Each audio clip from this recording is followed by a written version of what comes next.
Hey everyone, how's everyone doing tonight?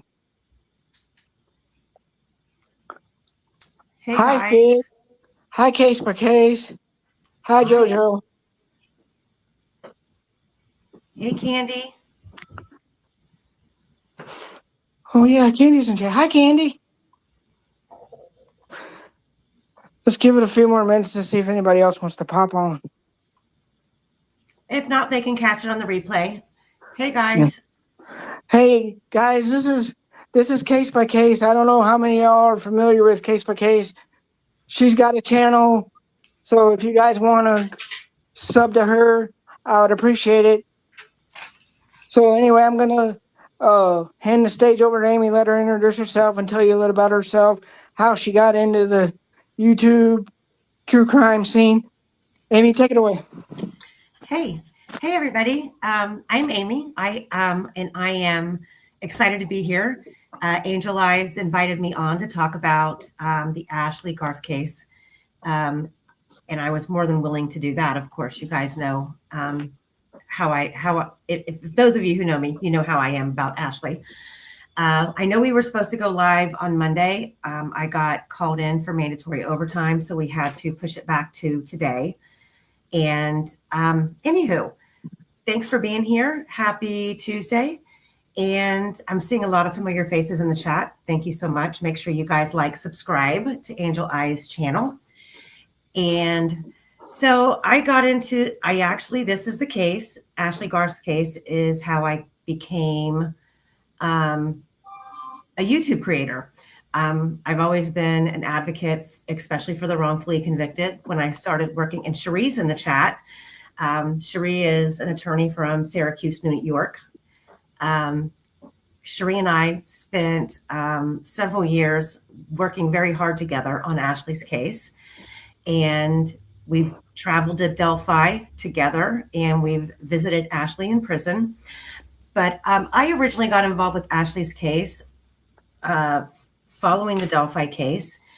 And sometimes I hate that the fact that that they were originally connected, but Ashley's case really stands separately from the Delphi case because her case is not connected, although law enforcement initially thought it was because of her ex-boyfriend, Garrett Kurtz, which is the individual that law enforcement thought was who was the young bridge guy. In April, Garrett Kurtz was arrested on the 1st, and April 1st of 2019 for the murder of Nicole Bowen.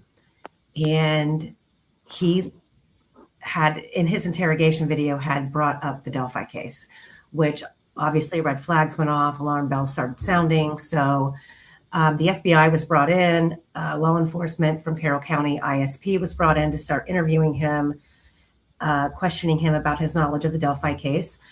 And that is based on my source, my law enforcement source from Delphi. They did say that, yes, the young bridge guy sketch that was released in mid-April, they released it because they believed that Garrett Kurtz was possibly the young bridge guy. That did not turn out to be the case. However, it took some time for that theory to subside.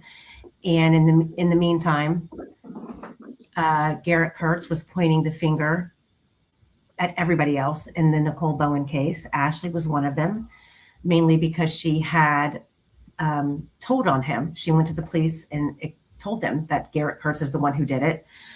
So, like everything else in Delphi, the rumor mill ran rampant, and Ashley was targeted. Her family was targeted. And so by the time I came on the scene... Amy, let me ask you a question. Sure. We might want to explain to him that we believe that Garrett Kurtz and Ron Logan knew each other, or they worked together on Logan's property, correct? That is absolutely correct. And that was another nexus, tentacle, that also raised the eyebrows of law enforcement, was the fact that Garrett Kurtz was very familiar with Ron Logan. He used to work, I guess you would give him the title of like a farmhand. He used to work with the animals there, horses. And also Ron Logan was very good friends with Garrett Kurtz's father, which is Mark Kurtz. So all of those connections, just like every other bizarre connection in the Ashley Garth case and the Delphi case to different groups of people, that is a fact that Ron Logan and Garrett Kurtz did know each other. Garrett Kurtz did multiple interviews while he was in the Newton County Jail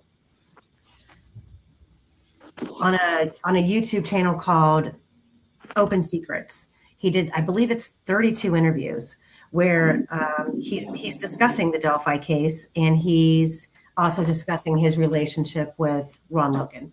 So yes, there was also that connection, which made the whole concept that Garrett Kurtz could possibly be involved very, very much a real theory that law enforcement was working. Okay, now, they believed that Garrett Kurtz was the younger bridge guy.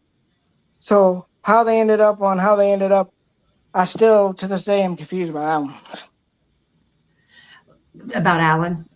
Yeah.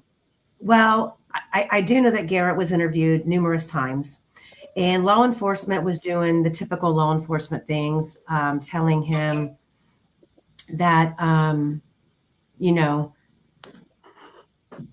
they were throwing Ashley under the bus by telling Garrett that Ashley, they were saying, Garrett, you know, Ashley is saying that she thinks that you're involved with Delphi, trying to get him to talk. I do know that they took his DNA. He did not have an alibi, and there were some suspicious circumstances about his statements and claims about where he was that day. You know, there were statements by family members that he was very, very strung out on a substance called spice. He admittedly stated that he didn't have an alibi. I'm assuming all I can assume is that they tested his DNA. We do know that there's unidentified DNA at the Delphi crime scene. So I do know that they took his DNA, whether it was tested or not. We don't have any proof of that. But apparently, obviously, he was never charged with anything to do with anything related to the Delphi case. They moved on from him. But the damage had already been done when it came to Ashley's case. Yeah, about Ashley, it boggles my mind that the law enforcement did not do a proper investigation for her, and that's, to this day, I find it kind of bothersome because they basically failed her in the justice system by not doing their job correctly. Right. No, absolutely. And Mouse in chat is asking, or stated, I understand he was seen walking around there earlier that day. Is that true? Yeah. I wanted to tell you, Mouse she's got a channel too. So if you want to ever collab with Mouse has a channel, and she does a great job. So she has a channel if you want to sub to her too. Okay, Mouse, drop your channel link in the chat for me. I have not heard that. You know, there are so many rumors surrounding that case, and those rumors are what really impacted Ashley, because first and foremost, everyone needs to understand that in 2019, I'm sorry, not 2019, in 2017, when the murders happened, Ashley did not even live in the state of Indiana. Ashley was living in Florida. She lived in Florida for a year, and therefore, that's when she went there to get her life cleaned up, correct? Correct. Ashley recognized that she had some issues, and she reached out to her family and said, hey, I have to make a change. I really have to make a change. I need to go to rehab and get my life back on track. And a family member seen to it that she was able to make it to Florida. Her uncle Scott, who I've, we've talked about this on my channel 1,000 times. She went down there. She did go to rehab. She was there. She was in Florida for about a year before she came back home. And unfortunately, when she came back home, the good note is that she had gotten clean and sober. She had her life back on track. She had got her CNL license and she was working as a CNL.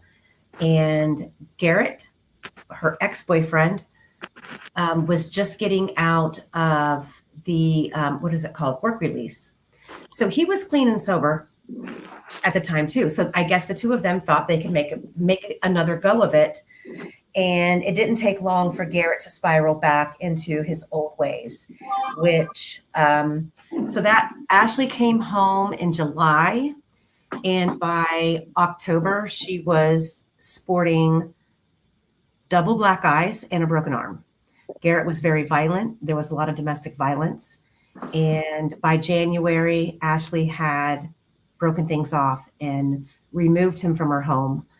And that is, they always say in a domestic violence situation, leaving is the hardest part. It's the most dangerous part. I didn't know about her broken arm and black eyes. I'd seen it on your channel that one day that we were talking about it.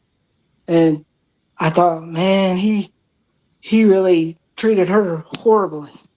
He was just a very aggressive, yeah. And I've communicated with him directly, and that's a whole different story. He does not know who I am. He thinks that I'm just a regular citizen. I mean, he's in prison, but he does not know who I am. But he has in the past gotten very aggressive with me, made threats. The second that I, because I kind of interrogate him, playing, I guess, stupid. I'm like, well, then why did this happen? Then why did that happen? And, when I would call him out about things that he would say that didn't add up or make sense, he would get very angry. But I know that Ashley suffered a lot of abuse from him. And she got a lot of verbal abuse from him too, correct? Yes. And so did her family. He had no shame in his game, but he was sending in January, the beginning of January is when she cut him off. She kicked him out of the house. We're done. He then started, the verbal harassment via social media and texts. He slashed all 4 tires on her car, so she didn't have transportation to and from work. He was texting her family members, letting her family members know that if he catches her, if he finds her, he's going to hurt her. And ultimately he did. On January 21st, he was waiting. He had broken her house and was waiting for her when she came home. And he beat the holy mess out of her. He tied her up, choked her, strangled her unconscious multiple times, revived her, strangled her again. Ashley Garth was Garrett Kurt's first victim. That was an unsuccessful murder, to be quite honest. That's what it was. He had very much intended to kill her. He had duct tape. He had restraints already laid out. I mean, she came home, walked in her house, walked in her master bedroom. He popped out of the bathroom and she's seen her bed. Everything was laid out on the bed. He was more than prepared. And he proceeded to do this and basically torture her for about 2 hours until someone came to the front door. One of her friends came to the front door. Garrett had the stereo blaring, so no one could hear her scream. And the person at the front door realized something was wrong and actually called one of her family members, like, oh my God, I think something's going on. And they began to head that way and they called 911 as well. When Garrett took off on foot running, when he realized that apparently he wasn't going to be able to finish the job, and that people were pounding on the front door. He took off running. He was eventually caught up with that day, the same day, at his grandmother's house, and was arrested. And I have that police report, and he admits to what he did. He absolutely admits to what he did. And at the same time, when he left her property, he also took her cell phone. So from that day on, he had access to her cell phone, meaning her Google account, her emails, her Facebook account, her camera roll. He had access to everything. And they even asked him when they arrested him, did you steal her phone? And he said, yes, I did. And they never even took it from him. They never asked for it. They arrested him. He sat in jail for 10 days. Nick McClelland let him out. After 10 days, there was a restraining order filed. He violated that restraining order twice. And each time that he violated it, Nick McClelland let him out, each time the same day. Yeah. And so explain how he got in trouble and how he let Ashley get into trouble. Can you go more in depth about this? So, yes. So,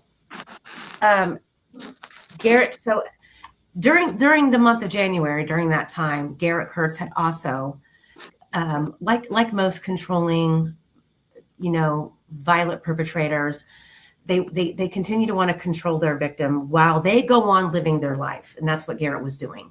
He had started a relationship with a girl by the name of Nicole Bowen, and they were kind of flaunting the relationship all over social media. Hold up, Amy, stop.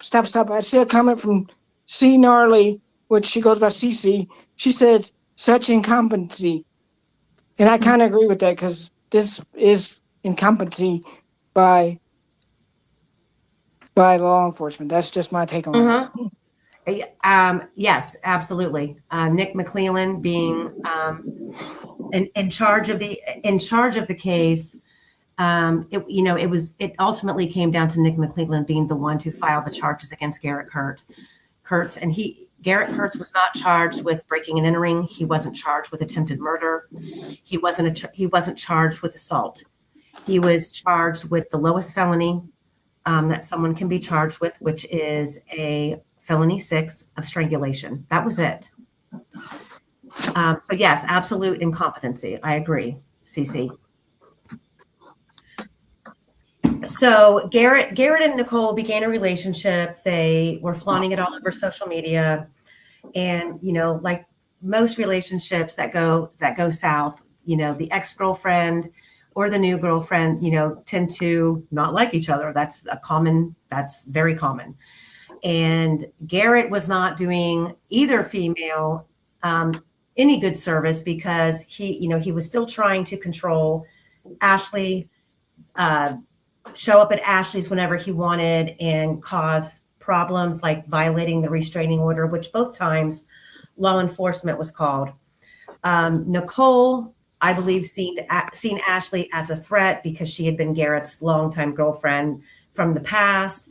And, she's playing the role of his new girlfriend. I don't know what exactly Nicole thought had transpired. I'm sure Garrett sold her a bill of goods about him being arrested, what really happened. You can listen to him do his interviews on Open Secrets, and he changes his story multiple times. Well, we used to hit on each other, and she's lying. I never did that to her. And then there's other interviews where he forgets what he said altogether prior and admits to, yeah, I beat the holy mess out of her. She deserved it. She was out running around on me. His version that, she was out running around on me was, okay, Ashley's at work. She's not answering my phone calls. She's not answering my texts. And she's completely kicked me out of her life. In his deranged mind, it was, she was out running around on him, which is typical in a domestic violence controlling situation, such as what Ashley had been in. Yeah, So and I just think that he's been a known, repeated liar about everything. He can't even keep his story straight from one interrogation to the next. no, you're right. He absolutely can't. I mean, his very first interrogation. Garrett Kurtz, by the way, Garrett Kurtz interrogation videos are on my channel. There's two of them. And everybody involved on this horrible, horrific night, all of their interrogation videos are on my channel. And yeah, he cannot keep a story straight at all. So him and Nicole proceed, going down Lover's Lane, and they're attached at the hip. Somewhere along the lines, Garrett Kurtz. Well, let me back up. There's an undertone to Garrett that Garrett will probably never publicly admit, but it is very clear based on the findings of Ashley, the things that she discovered throughout the last few months of their relationship, and then the story that I'm about to get into. That's pretty much provable that Garrett Kurtz was bisexual. Nothing against Whoa, bisexual. I didn't know anything about this. When did this come about? So yes, Garrett, Ashley had come across Garrett being on male gay apps. She had caught him having conversations that led her to believe such things.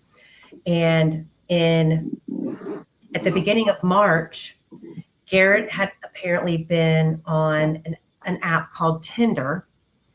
And Oh yeah, I've heard of Tinder. Yeah. he was befriending a gay male by the name of Ray Hainish. Ray Hainish was a male nurse who lived in Reynolds, Indiana. Reynolds is in White County. And Garrett had been going over to his apartment. I don't know how many times. What I do know is that I have some depositions from investigators on the case that they did have cell phone records that Garrett and Ray Hainish were communicating, and that Ray Hainish had drove in March. I believe it was on the 13th. Amy, hold your thought. I got a question. Badass said he was so upset she knew the truth about him. Would you say that, or is that? Ultimately, yes, Badass. That's absolutely true. And I'll tell you what Ashley did that I think probably started the downward spiral for the events that transpired later in the month of March because of the information that she knew about Garrett. So law enforcement had proof that Ray Hainish, on the 12th or the 13th, I can't remember exactly which date, Ray Hainish drove. He was seen on video twice.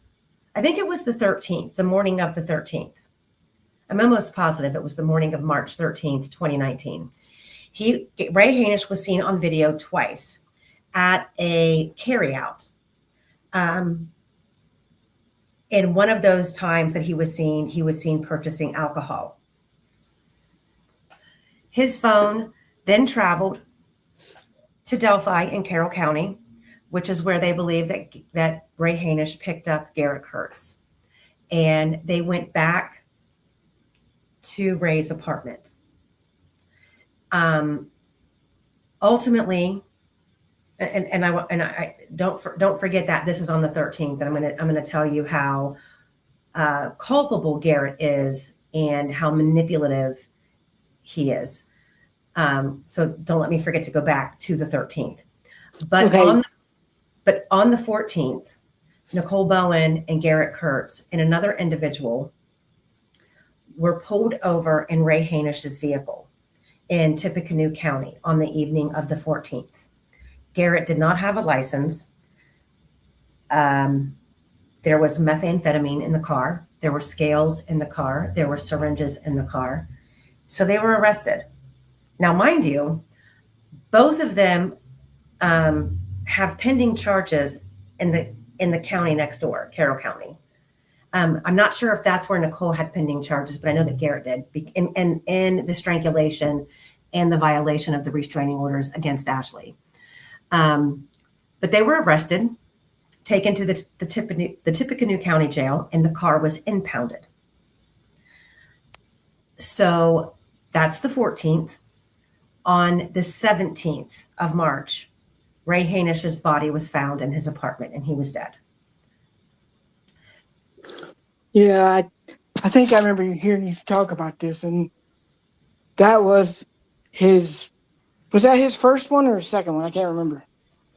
That was his first. That was his first successful strangulation. I believe Ashley was his first, but he failed. But because of the fact that they had his car in the impound lot, they knew who was driving the vehicle when the car had been impounded, and that was Garrett Kurtz and Nicole Bowen. So ISP went on the search for them. Well, it took a long time for Cherie and I to get the information out of Ray's case. It wasn't until Ashley was in post-conviction relief that Ray's case was then allowed to be somewhat investigated by Ashley's post-conviction attorney. And we were able to acquire some documents, and that's where we acquired the depositions and stuff of the investigators.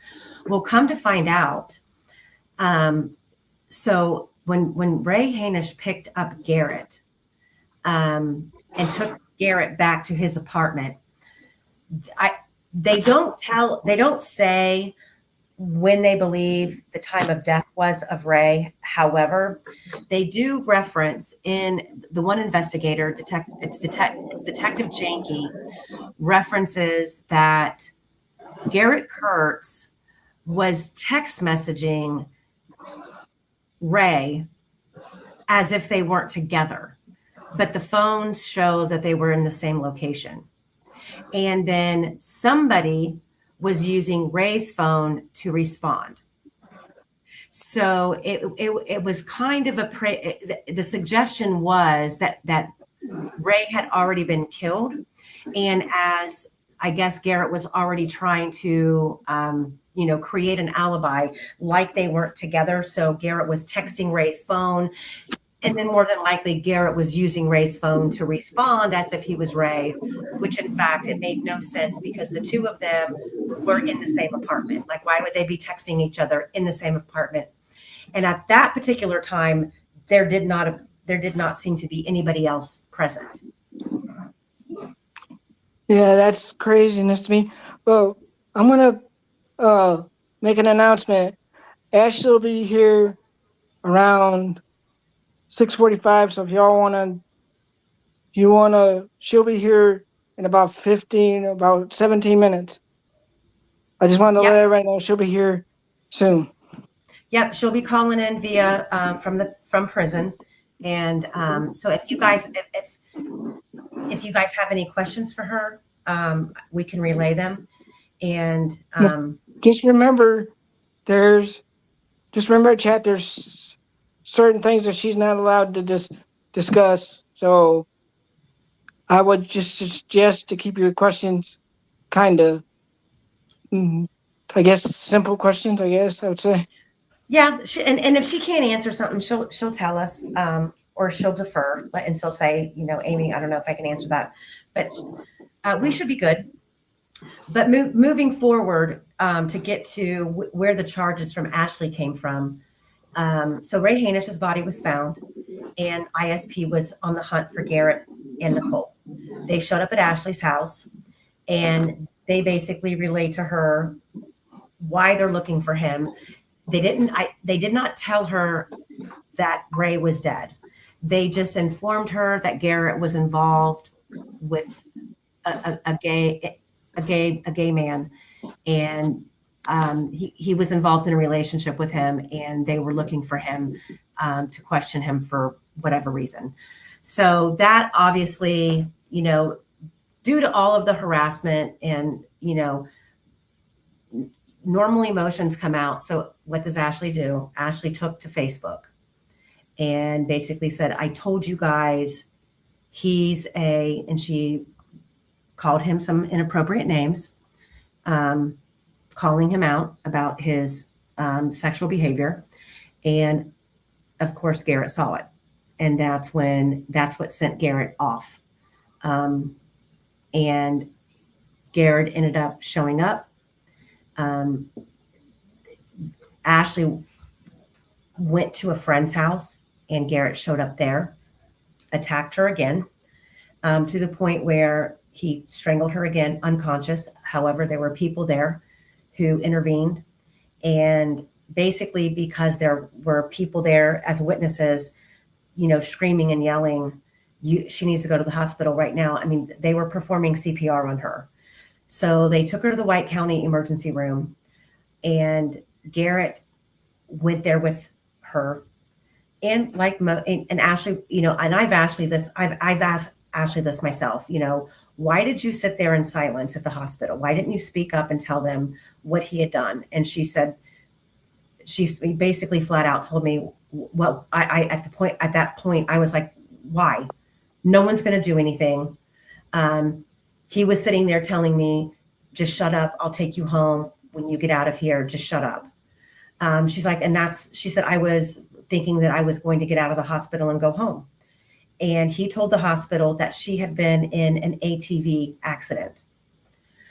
So she was there for several hours. There's a 32-page White County emergency room visit report that I acquired that does prove that this is true. Garrett did, after they got released, he refused to take her home and played a bunch of games saying, well, we're going to go out here to my friends out here in Kentland because I've got to get a tattoo done. And when I'm done doing that, I'll take you home. They get to Kentland, to this trailer that's owned by Jasmine Parker. Ashley does not know Jasmine Parker. Jasmine's there, and a guy by the name of Chris Mathis was there, who was at the time a on-again, off-again boyfriend of Jasmine's. Both were friends of Garrett's that Ashley had never met. So yes, there was meth being smoked that night. Ashley does not deny that. Ashley explained that, she got high, she laid on the couch and she fell asleep. She said Garrett and Chris Mathis were going through drawers and whatnot through the trailer, trying to find, I guess, the actual needles and stuff that go on the tattoo gun. And ultimately, Garrett never ended up getting his tattoos because they couldn't find all of the parts to the tattoo gun. Next thing you know, morning is there.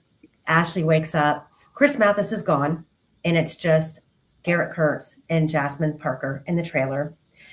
And a new person, one of Jasmine Parker's friends, again, that Ashley did not know, by the name of Mikey Hiddle.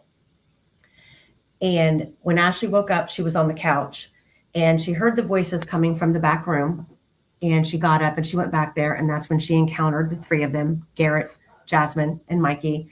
And they had already kind of made arrangements for Garrett to go back to Delphi and get meth and bring it back for Jasmine. Jasmine had called Mikey Hiddle over to give Garrett a ride. So Ashley was like, okay, I'm going because I want to go home. You can drop me off on your way. An argument broke out. Mikey Hiddle has confirmed that. Ashley was not happy with the situation. She wanted to leave. Garrett basically said, no, you're going to stay here. You're going to wait till I get back. That's when the argument broke out. And then finally Garrett said, well, get your shit. We're going to run to the gas station and we're going to swing back by and pick you up and then we'll go, which they left and they never came back. So Ashley was stranded there. And I have video. I've been to this trailer. I have video of it on my channel. This trailer is literally in the middle of a freaking cornfield. Yes, I And think I remember that. I think that's the episode where you first modded me on your channel, because I do remember seeing that trailer. And it's like in the middle of a cornfield, literally. yeah. So when people said, well, then she should have just left.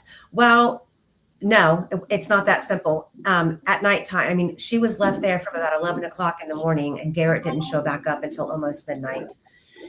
So she did call her grandmother. Her grandmother, who is in her 80s, was not willing to drive that far because it's over an hour from Carroll County. And it's not only, and really, I believe from Delphi to Kitland, there's actually, in the process of the drive, the time changes. Yes, So it goes from Eastern to, I think, Central, if I yeah, remember correctly. the time changes. So Ashley's grandmother, to this day, she has told me, I regret not going to get her, but no one knew what was to come. No one knew. Ashley just thought this was another fucking situation that Garrett put her in.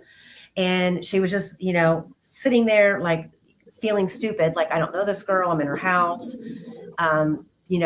They should have been back by now. It's a little over an hour to Delphi, and then, whatever time to do what they were doing in Delphi and then come back. By 4 or 5 o'clock, Ashley's going, what is going on? She knew where he was going, which was a property owned by the Paladinos. And she knew that a girl by the name of Talitha Beckley lived there on the Palladino property. So Ashley asked, mind you, Ashley did not have a phone. So every time she was to get on a phone, she had to ask Jasmine to borrow her phone. Well, Jasmine herself was very reluctant to let Ashley use the phone because, one, Jasmine had a warrant out for her arrest. The week prior, her house had had a search warrant served on it, and Chris Mathis was arrested. I have that body cam footage from that arrest. And Jasmine also was stealing the Wi-Fi from the neighbors. So she really was reluctant to let Ashley use her phone. But the couple of times that Jasmine did let her use her phone, the only way that Ashley could contact this Talitha Beckley, who lived at the property where she knew Garrett was going, was by Facebook Messenger. She contacted Talitha. Talitha answered, and Ashley said, have you seen Garrett? And Talitha lied and said no. And Garrett was with Talitha. When Garrett showed up at the Palladino compound, Talitha was there.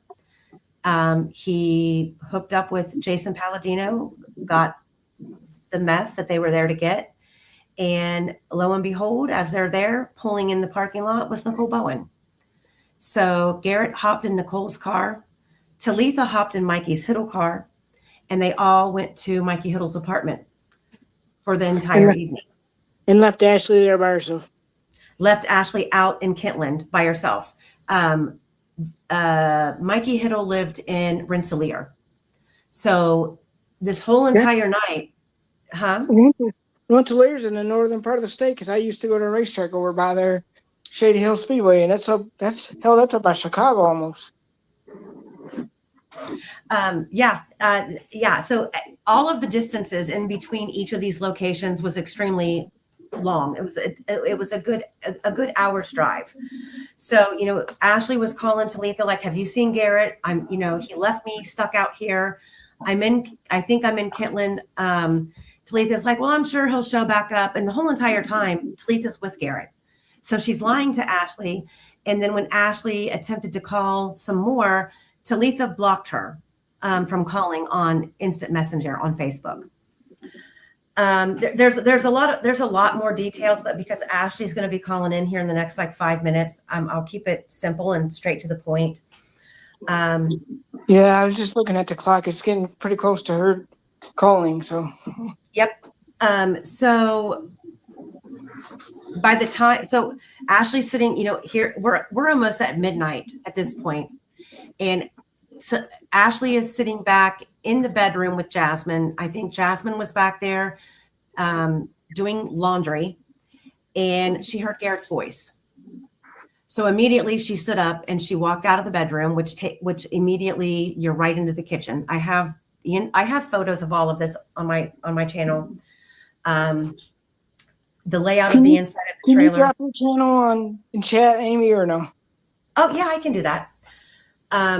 So you can kind of see the layout, but Ashley came out and immediately she's taken aback because it's Garrett.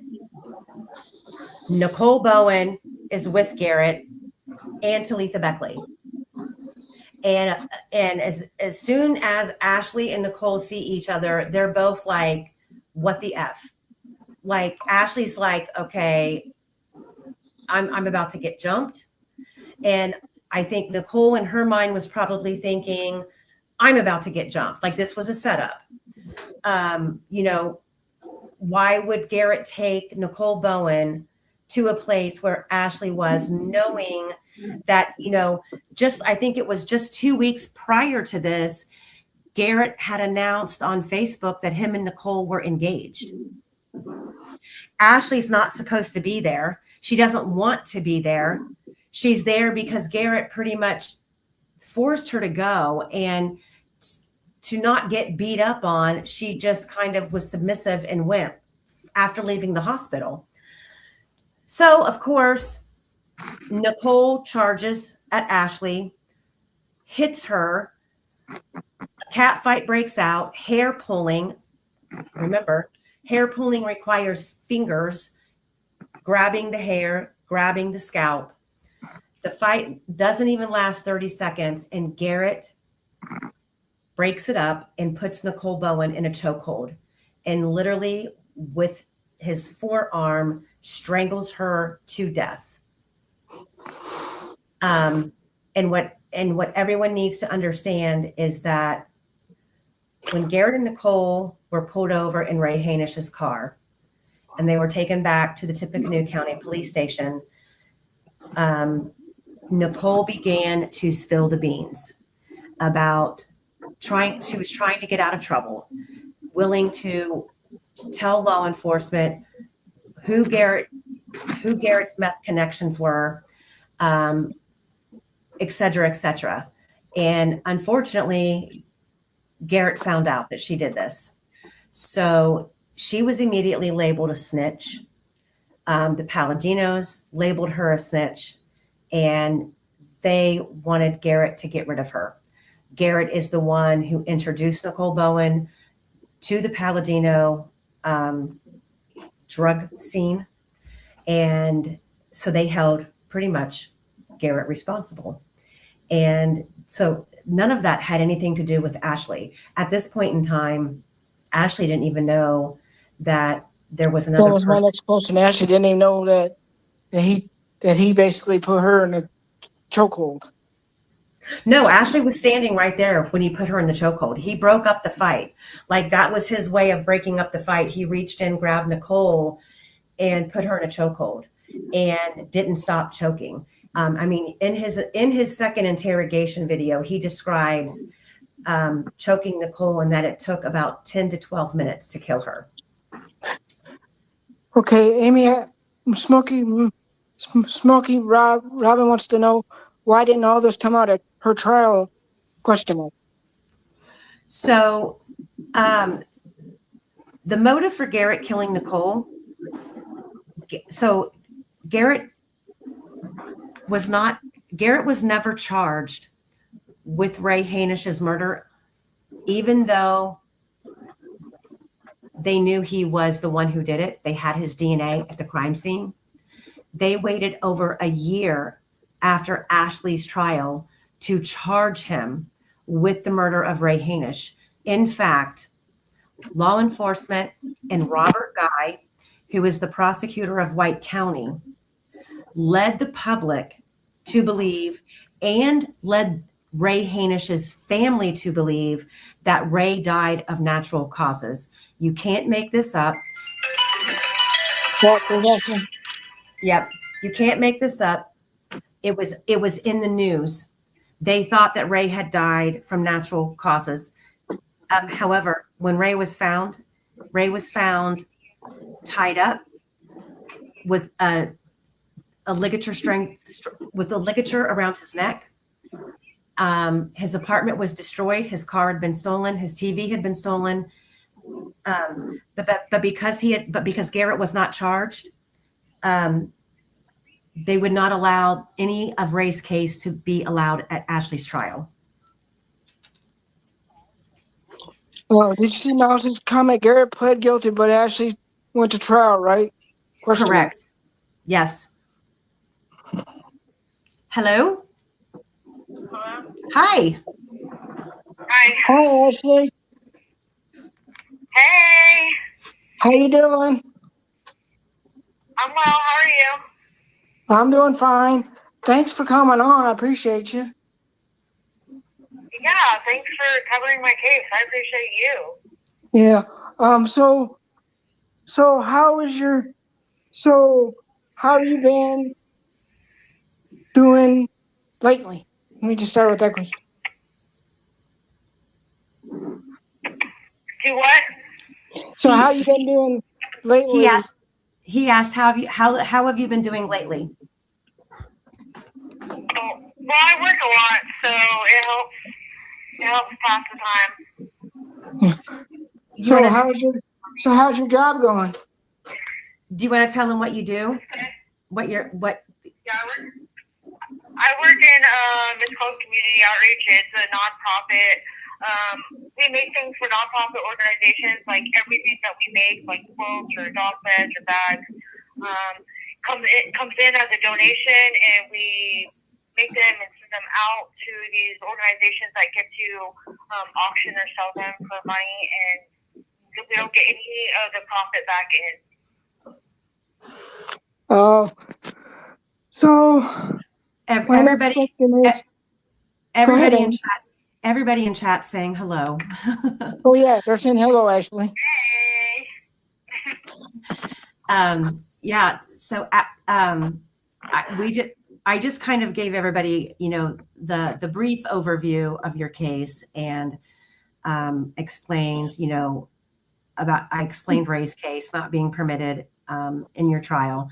So I'll let Steve ask his next question, unless there's something that you want to, if you have anything that you want to say before he starts asking questions. Ashley can talk a little bit about what's going on.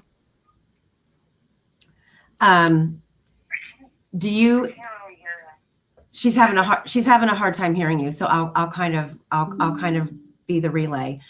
So before we get into the case, like your thoughts on where things are and what's transpired over the last couple of years, let's talk about some brighter things, like some of the accomplishments that you've had while you've been in there, the things that you've done class wise, the program that you're involved in that allows you to spend extra time with your son. Talk about that a little bit. Okay, I've taken advantage of all the mental health groups that we have to offer. We get a lot of semester classes where we can take classes in the spring and fall time that are offered to us, and I take a lot of science classes and just a lot to help me understand mental health is a real thing and addiction is a real thing. So I try to actively work on finding ground in that. And then the prison offers a family preservation program where our children get to come in and spend 2 hours with us once a month down in the chapel basement, and we just kind of get to hang out, and they get to wallow all over us or play or whatever. And then this weekend actually, we get to have a kids camp where my son will be able to come in from 7:30 in the morning and stay all the way until 3:30 and just hang out and have games, and it's going to be a big deal. So that's been real good. So there's a question in the chat by Smoky Mountain Robin. He wants to know, wasn't Ashley charged with Nicole's death? All of this with Nicole should have come out at trial. Why didn't it? Yes, absolutely. Ashley was charged with Nicole's death, only because when push came to shove, Garrett spent 3 hours in his first interrogation video explaining to law enforcement in great detail how he watched Chris Mathis kill Nicole in the same manner in which Garrett had actually killed Nicole. And when law enforcement called his bluff, Garrett then wanted to know who they had been talking to. And law enforcement basically said, we've been talking to a lot of people and they're all putting this on you.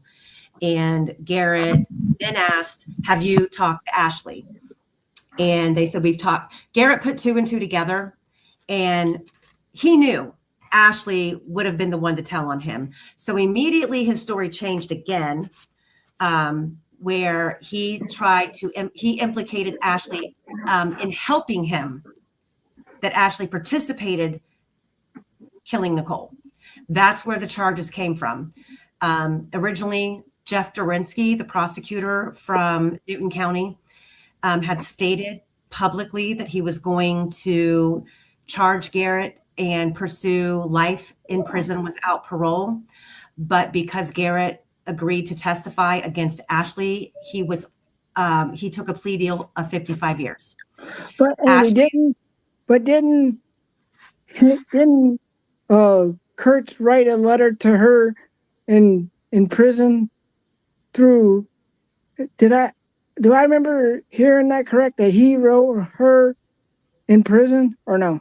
Yes, it was after after Garrett made the accusations, Ashley was arrested, and Garrett and Ashley both were in the Newton County jail, obviously separated. They weren't, there's a women's part and a men's part. Yes, Garrett, and I have the letter, it's on my channel. Garrett wrote Ashley a letter, and basically said, I killed Nicole because I didn't want her to hurt you. Meaning, the fight broke out, so he broke it up and he killed her so Nicole wouldn't hurt her. And then he went on to say, he went on to talk about the murder of another person, which he was talking about Ray. And he told Ashley he wasn't going to get into details, but that someone, yes, did die. And was it intentionally? And he said, I'm not going to comment on that. I can't discuss it. But he tells Ashley in that letter, she needs to keep her mouth shut, that he's in jail because of for her telling on him. And ultimately, Ashley's public defender was not able to get that letter entered as evidence at trial, because in the letter, it discussed the murder of Ray, and no one had been charged for that murder. So at every turn, Ashley was short-ended on a defense. And then on top of that, Ashley's public defender, this was her public defender's very first murder trial. And the defense the case was handled so poorly. I have correspondence between Ashley and her attorney, where Ashley's family got her out on bond to await trial. The state offered her numerous plea deals in which Ashley refused to take them.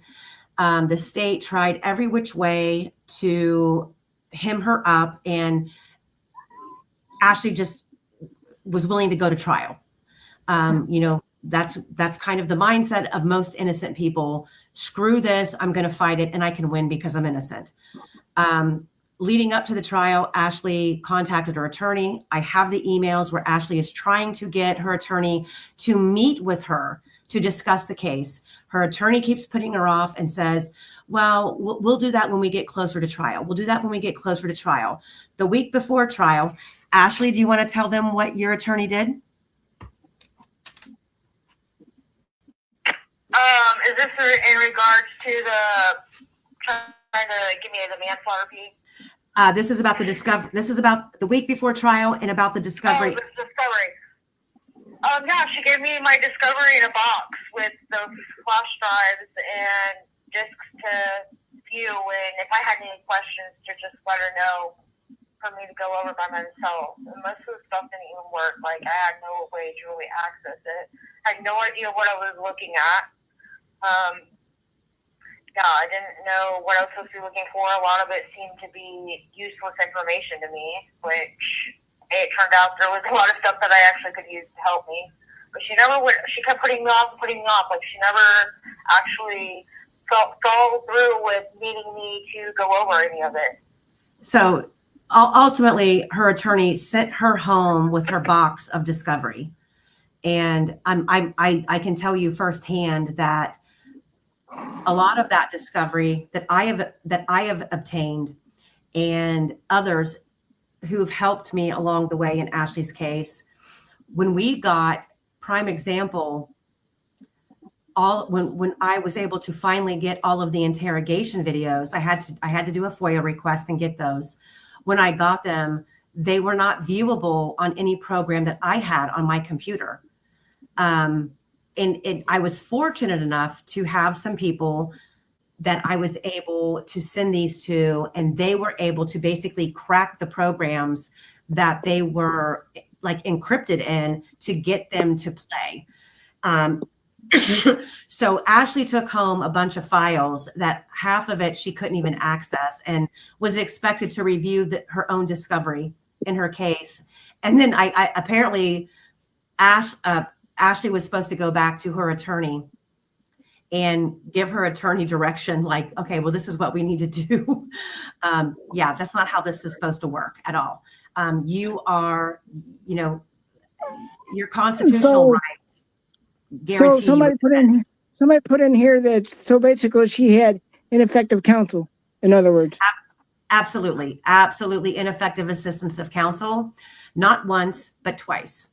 And I know that I have attorney friends who beat me up for being so brash about it, but in this case, it is what it is. I spent with the help of Cherie and another attorney from Texas by the name of Travis Williams. We spent over 2 years compiling an absolute rock solid case for Ashley's defense. Ashley lost her direct appeal, and I blame that on the fact that in Newton County. Amy, can you ask Ashley this question? I don't know if she can answer it or not, but Senior Arlie put on here, wow, such a miscarriage of justice. Can you ask Ashley that, or do you got to answer that? Ashley, do you think this was a miscarriage of justice? Oh, absolutely. On a lot of levels, and it continues to be each time I go back in the court. Like, it's just, and unfortunately, it happens. That's the way our justice system is in a lot of cases. Ashley, it's just Indiana, in my opinion, but I could be wrong. But. It's actually in a lot of states, but Indiana, I think because my focus has been on lots of cases in Indiana, and I've been up close and personal. Ashley's case is the reason why I started my YouTube channel. Yes, I do know that. I do remember that. I do remember you telling me that. Yeah, she is the reason that I started my YouTube channel. And I've covered her case frontwards, backwards, sideways, and every opportunity like tonight that I get to talk about it, I'm going to take that opportunity to talk about it. I do appreciate her calling in. Just let her know that. I mean, if she runs out of time, have her call back. I will. Did you hear that? Yeah, I will. Yeah.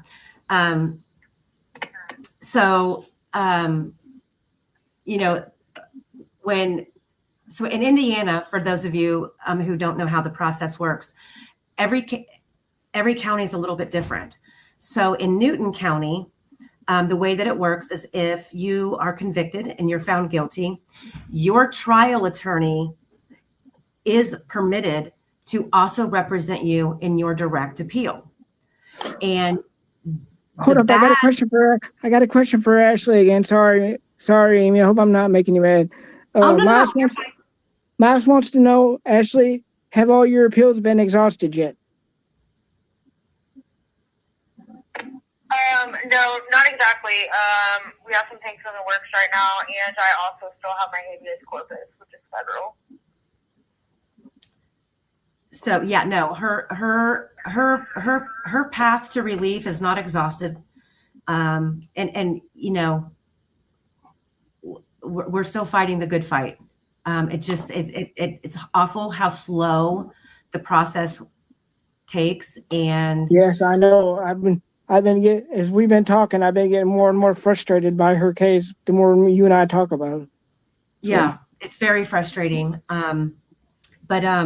So in Newton County, the trial attorney is allowed to file the direct appeal, which I personally feel it's a really bad,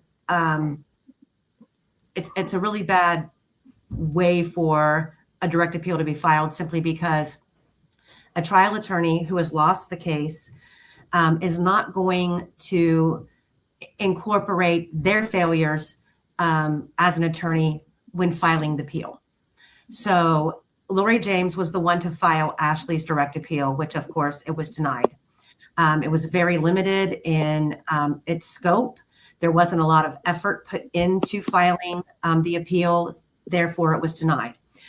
In Indiana, this is a good thing, you are provided a public defender to represent you for post-conviction relief if you cannot afford your own attorney. However, it is on a first come, first served basis. So Ashley went on a waiting list for 2 years. I went that 2 years with Ashley, and we spent that 2 years. I made a couple of trips to Indiana to the courthouse, acquiring all of her documents, tracking down witnesses, trying to get information. It was time well spent, and it's information. I know for Ashley, it wasn't. For her, it wasn't time well spent, but for the case, it gave me time to get all of the ducks in a row. And I think there's been a lot of things that Cherie and I uncovered and we acquired about Ashley's case that Ashley wasn't even aware of. Tracking down police reports, interviews, statements, things that Ashley had never even heard about that really ultimately affected her case, allowed us to put all of these ducks in a row. Finally, when she was assigned a public defender, I was so freaking stoked to be able to finally work with an attorney on her case, to overturn her conviction. And unfortunately, this public defender refused to work with me. He was old school, and he thought that he did not need my help. I sent him email after email after email with documentation, contact information about witnesses that had never even been spoken to, what their statements would be if he reached out and acquired affidavits. He never would even respond to my emails. In fact, in order for Ashley to even speak to her own attorney, I would have to have her send me a message on the GTL portal saying, please have John Pinto call me or contact me.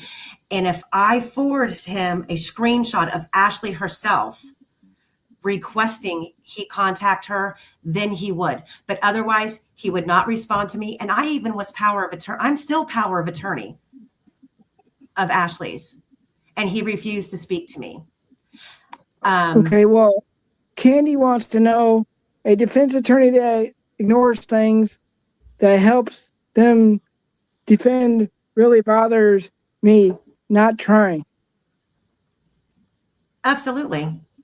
I mean, it's absolutely frustrating when in Ashley's case, I feel like he could, as a new attorney. You have 1 minute remaining.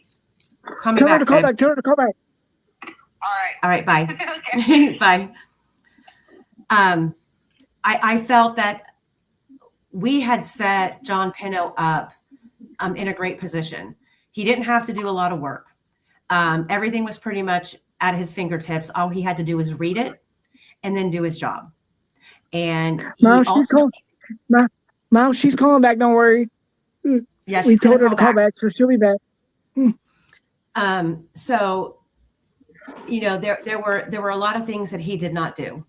And however, we did make it all the way. We did get awarded an evidentiary hearing, which me and Cherie went to Indiana for that evidentiary hearing. So we attended. Ashley's entire family attended. In fact, when you walked in the courtroom, the entire courtroom was full of Ashley supporters, which was, I'm sure, a fantastic feeling for Ashley.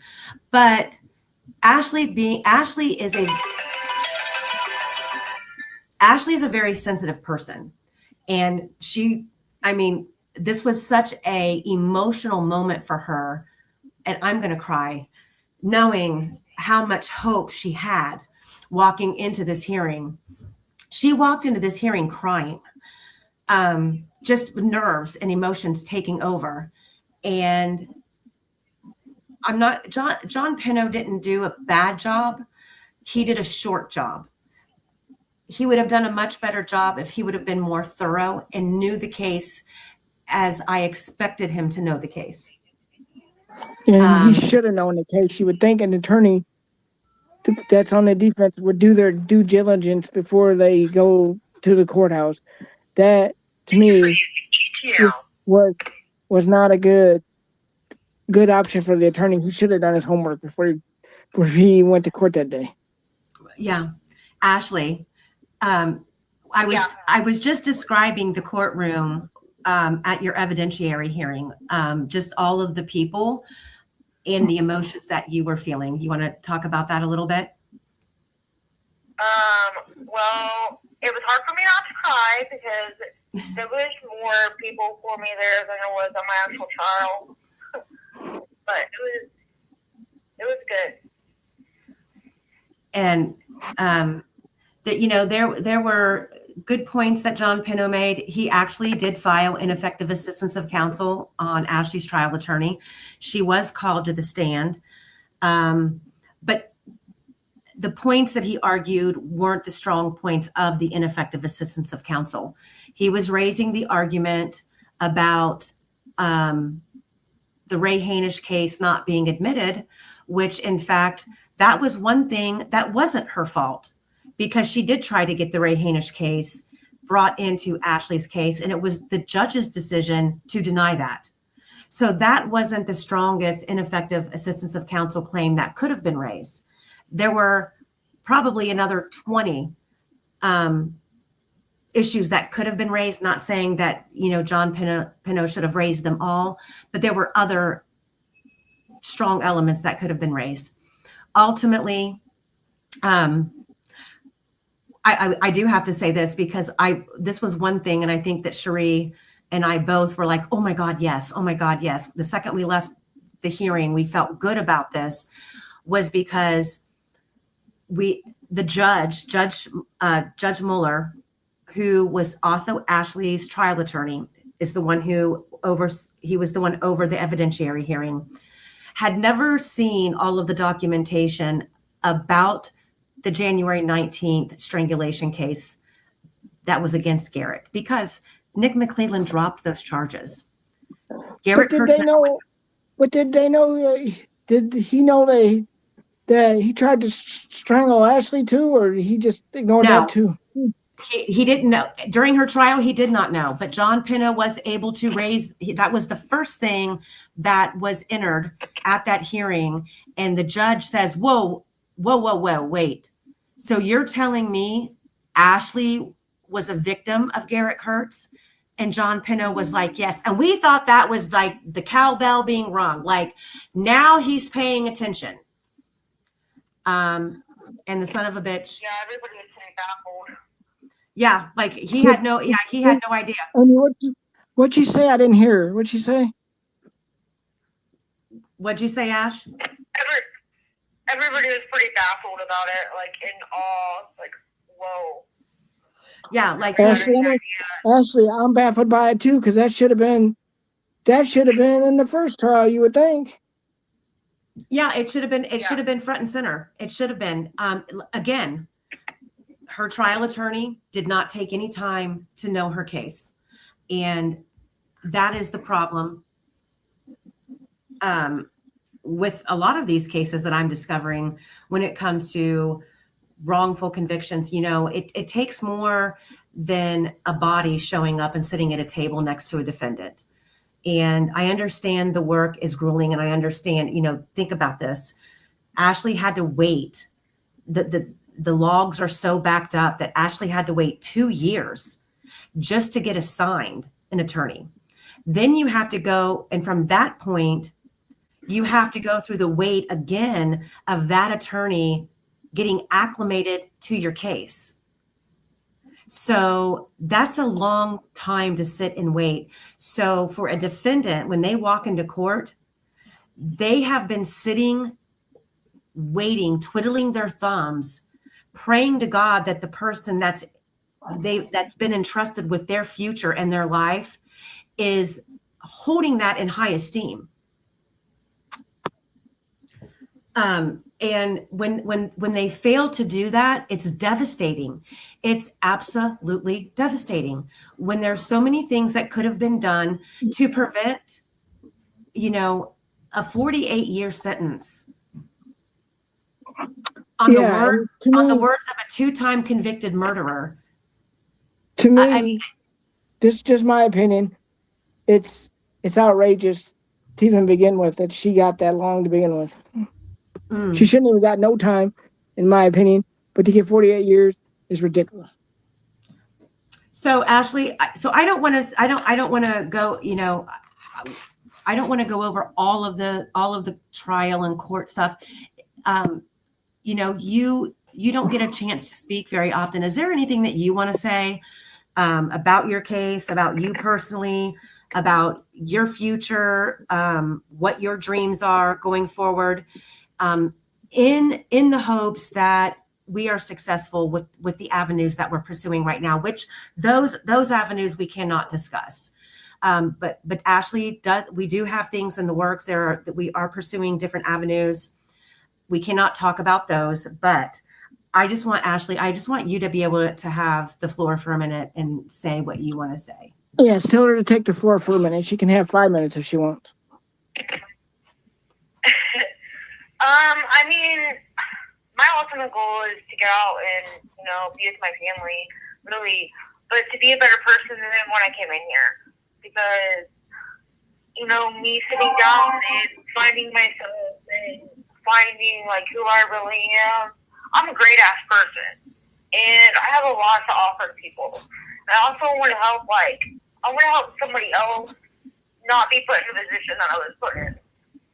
Whether that's domestic violence awareness or, you know, helping somebody understand, like, what an attorney actually should be, you know, the right questions to ask. Because at the end of the day, that's where a lot of my mistakes was I didn't know what questions to ask. I really had never been in trouble before, so I didn't know, like, when I thought I was getting adequate representation, I wasn't, because I didn't know any different. So I think an awareness of that, like an awareness to help other people, like, I don't know, just be there for somebody else is important to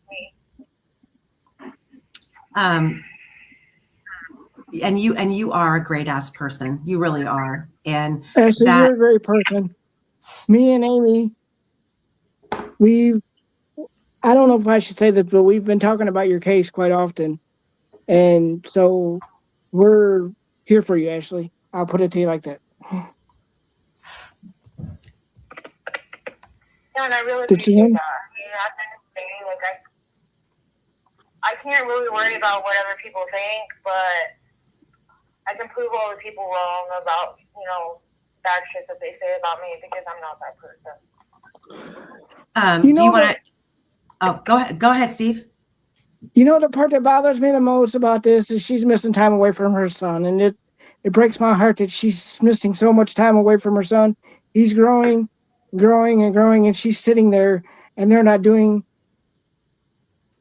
She's got to sit there some more while he's getting bigger and bigger and bigger, and she's missing so much time away from her son. That's the heartbreaking part for me. Is I know that little boy wants to see his mom. He does. Yeah, and I think that's the most struggle for me because parenting from inside here is definitely hard. Like, I have no control over what's actually happening in his decisions, or, I can't actually be there for him. However, I am there in every single way possible that I'm allowed to be. I've learned to, practice radical acceptance and just take what I can get. And not to, so let just briefly, Ashley, because I don't think that we talk about this enough. I know that you and I, and I will be the first to say that, when Ashley and I first started communicating, she made it very clear, that her and the victim in her case, Nicole Bowen, they did not like each other. However, she was very upfront and forward about the fact that Nicole did not deserve at all what happened to her. Ashley, do you want to throw some insight on that about, Nicole? And, I know that a lot of people, and the reason I bring this up is because a lot of people, who originally weren't aware of the circumstances of this case, that thought you were guilty, they're all, here for the victim, which was Nicole. I think that we have been able to prove that you were a victim also. But as being in the position that you're in, do you have anything that you want to say publicly about Nicole, and how you've been able to process that? I mean, I know that not too long ago you had messaged me and you said, today is a very bad, hard day for me because it was the day that Nicole died, which I just commend you for that. So I commend you to say that. I commend you for that too, Ashley. Just say no. Yeah, I mean, it took me a long time, and still some days, like, I have like a survivor's guilt of the fact that, dealing with the fact that, like, somebody else by your hand died, and once again, I survived. Like I have to wake up every day with the fact that I'm reminded of I'm still suffering. However, he's no longer in control of me. Like, he's no longer in control of my life. And that's something that Nicole never, I don't want to say she got the easy way out, but, that's something that, I have to keep reminded of, and it's not from something that I did. So it's just, a hard thing that I don't think I'll ever really heal from, because she didn't deserve that. Her boys didn't deserve that. Her family didn't deserve that. And, I don't know, domestic abuse and addiction is a hell of a thing, and especially when you keep surviving it time and time again. It's just, I don't know, it's still hard for me to handle, really. Yeah. So, and I feel the same way. How, and we can't do anything to change what happened. And we definitely, we can definitely change where you're going. And that's what, and like I've promised you, and this, I will see this through until the very end. And we have made a promise to each other that when we get her conviction overturned, that her and I will go on a cruise somewhere and sip a lovely drink on a beach one day together. Yeah. Because she knows I'm in this fight too with her, right? Because I've been trying to help her too. So I mean, she knows I'm in this fight with her too, correct? Yes, she does. And trust me, over the past several years, that was the whole purpose of me starting my channel, was because the public needed to be aware of her case. and I know that there's thousands out there whose cases need to be brought out into the light, but this is my case. This is my Ashley, and I there's some people who and early on were like, oh, I don't know, I never let anybody discourage me, and I'm not an attorney. Unfortunately, I should have went to law school, but I told you that before. You should have. I told you that the other day. You should have went to law school. Yeah, I should have. So that to a certain degree, that kind of ties my hands, but I have been able to maneuver and finagle and develop relationships and get others. I got a message for Ashley. C. Gnarly wants to. She put a hi Ashley with a purple heart. I guess she's saying she loves you, Ashley.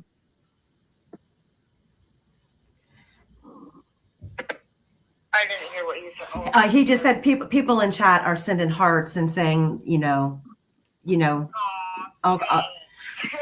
I will drop, if anybody wants to message Ashley, I will drop the link for the it's always nice to have something to look forward to, like when she gets off work and she picks up her tablet.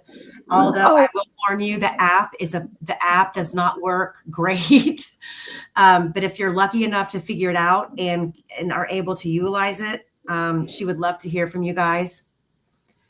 Ashley, I gotta tell you something. Amy's gonna send me a link. She's gonna sign me up so you can video call me so we can talk, because I told her I'm interested in talking to you by voicemail if that's something you want to do. Yeah, sure. I mean, any friend is a good friend to me. I'm really iffy on talking about my case with certain people. Like, I was real on the fence when Amy first messaged me, and I've had a lot of bad publicity or like negative messages and things. So I can be a bit standoffish. However, I don't have anything to hide. And if somebody's going to help me, then hey. Hey, girl, like I told you earlier, me and Amy's got your back. We ain't going nowhere. We're in this fight for the fight. So. Well, as soon as I get the video app figured out, I'll get you hooked up, Steve. I still haven't even been able to utilize the video app. And when everything switched over from GTL to Getting Out, there's now 3 different apps that you have to use. One is for video that I've not been able to get to work. The texting app is separate, and then her commissary app is separate. Her commissary and her phone app are separate. So yeah, I know. I'm gonna send you some more money to put on her trust fund or whatever, however you worded that the other day, so she can use it however she wants. Okay. Yeah, the trust fund is where the money, that's right. The trust fund, if you put money there, she can use it however she wants. And I appreciate that. Thank you. So Ashley, we have like 1 minute left. 7, call me back at 8 o'clock. Okay. Okay. All right. I love you. All right. I love you. All right. All right. Thanks, Appreciate you, Ashley. You appreciate you, Ashley, for calling in. I appreciate you. No, I appreciate you. All right. Call me back at 8. All right. Bye. Bye. Does anybody in chat got any other questions for me or Amy? Because I'm sure Amy's been up since 3 a.m. I'm pretty sure she's pretty whipped.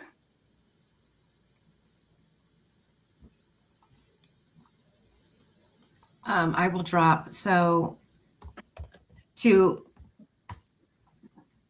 message Ashley, just a text message.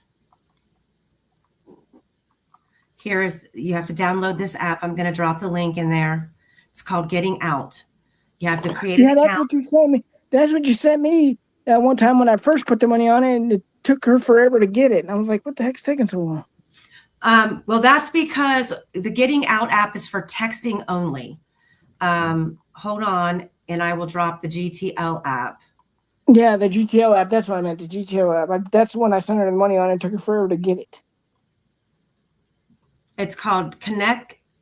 It's called Connect Network. Yeah, just drop it in the chat. Then they can see it or whatever, and then they can get to it if they want. Oh, it's not letting me post links because I'm not a mod. All right. Well, I'll send them to you, Steve, and then you can post them. Okay. Yeah. So I'm just checking through. Pretty Little Clue's got a channel too. If you want to sub to her too, she's another content creator. So Pretty, drop your channel in there, and Amy you guys can follow each other. Okay. Oh, Pretty said you can send them to her email at prettylittlecluescases@gmail.com. I forgot about her email because I have her email. I will do that. Yeah, it's just not, it's nice that, when she gets off work and she picks up her tablet and she has some messages, things that she can look forward to. I haven't talked to Cherie yet about this coming. I go to Delphi at least once a year. And during my trip there, the first on the agenda is to go visit Ashley in prison. And because I'm from out of state, I'm in Ohio. You're not too far from me because I'm in Indiana. You already know this, right? Yeah. So because I'm from out of state, I get a 2-hour visit. And last year, Cherie and I, because Cherie is an attorney, we were able to visit Ashley together, which was nice. So we get 2 hours with her, and her family. I've met her family. I know. I thought her dad was going to be in chat. I didn't see his name in the chat all day. He's probably listening. He's not really much of a chatter, but I'm sure he's listening, or he is a workaholic. So I sent him the link. So at some point he might comment on here. His name is Toby. So Ashley and Toby are very close. Ashley's grandmother is in her upper 80s at this point, and Ashley's grandmother is raising Ashley's son. So that's another, concern with Ashley, wanting for one to get home before she loses ma'am. That's what grandma's called, is ma'am. How old is her son again? I forgot. Her son is, I believe, he will be 14. Oh my God. She's in the fall that whole time. 14. Yeah, I can't remember. I even sent him a birthday present last year, and I feel like he was I think he's going to be 14 or 15. His birthday's in October, I believe. So yeah, this is a very important time in his life, and I communicate on and off with him. This, it's been in the last year that he has really taken to watching my case coverage about his mom. And it's been very upsetting for him because he remembers things. I know that he remembers the violence because he was little. And he remembers watching his mom go through things. And he needs his mom. It just really upsets me that little boy missed all this time with his mom because law enforcement did not do her correctly. It just infuriates me to the end. Law enforcement and the attorneys and the fact that this is another thing about why I do this kind of work is the awareness to people, knowing their rights, knowing what to expect, and never taking no for an answer. So that's the importance of advocacy, is teaching those who have been shortchanged by the justice system, because Ashley's case is not riddled with corruption. It's riddled with laziness and half-assed work. And there's a lot. Indiana, that's the story of Indiana. As you know, it happened in Carroll County too, but on a much grander scale. Mm-hmm. And that's the thing with Rick Allen. Whether you believe Rick Allen is innocent or guilty in the Delphi case, the fact is he did not get a fair trial. His rights were severely violated. And that is first and foremost what needs to be addressed in his case. In Ashley's case, it was her lack, up until I was able to get all of the documents in her case, the trial transcripts, and going over everything with a fine-tooth comb. Even after her guilty verdict, she really had trusted her public defender. She really thought that Lori James was out to do right by her.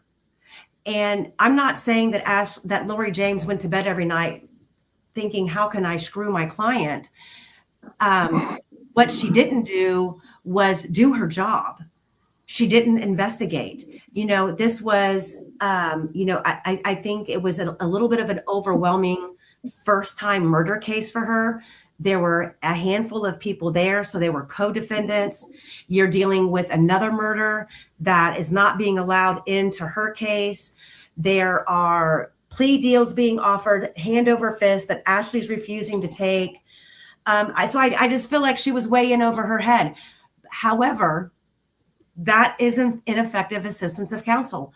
And in some cases, prime example, the Stephen Avery, Brendan Dassey case, Stephen Avery's original trial attorneys were willing to come forward after he was found guilty to basically throw themselves at the court and say, we screwed up.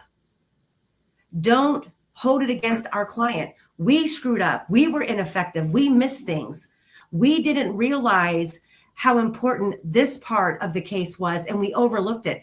They were, some attorneys are willing to do that.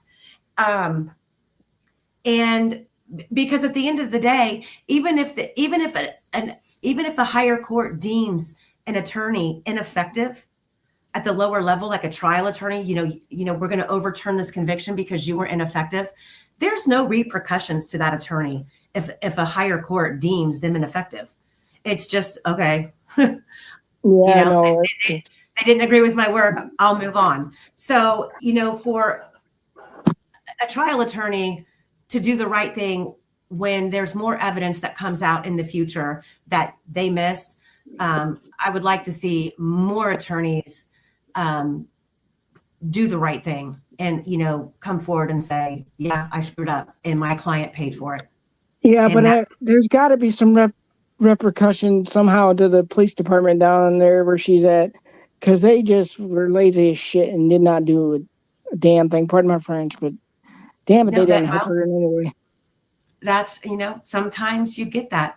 Sometimes you have law enforcement that's overeager beaver, trying to, pin. I don't want to use the word pin, but they want their man and they will do anything and everything. And then you have, and the crazy thing for me about Ashley's case is Newton County, with, Kitland, where this happened, is in Newton County. It's small. Yeah, so it's not too far from Delphi, if I remember right. Yeah, it's a little over an hour. So to me, this was headline news across the state.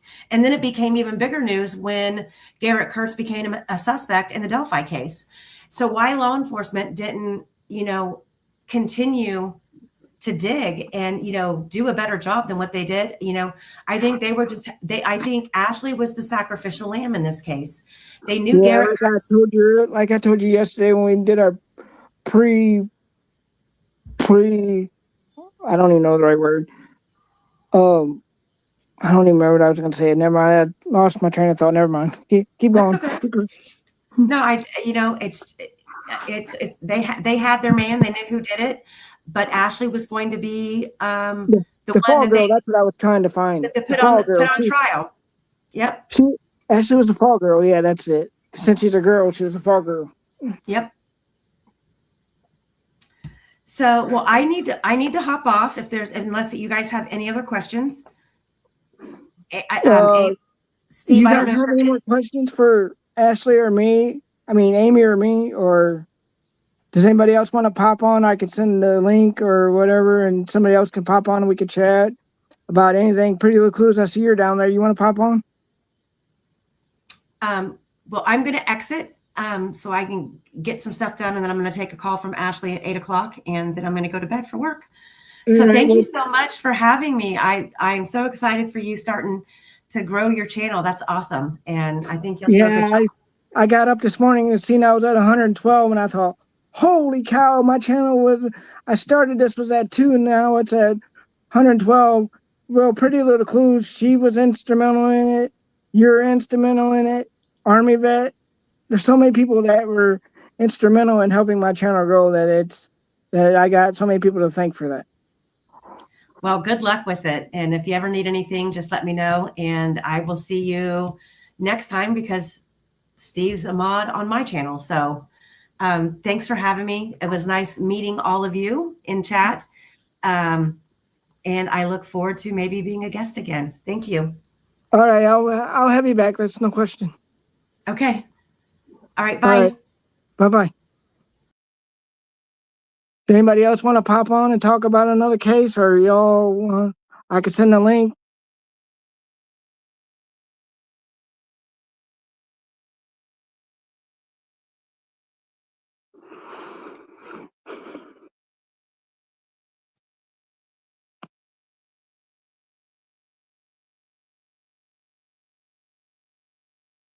Links up there, Pretty Little Clues.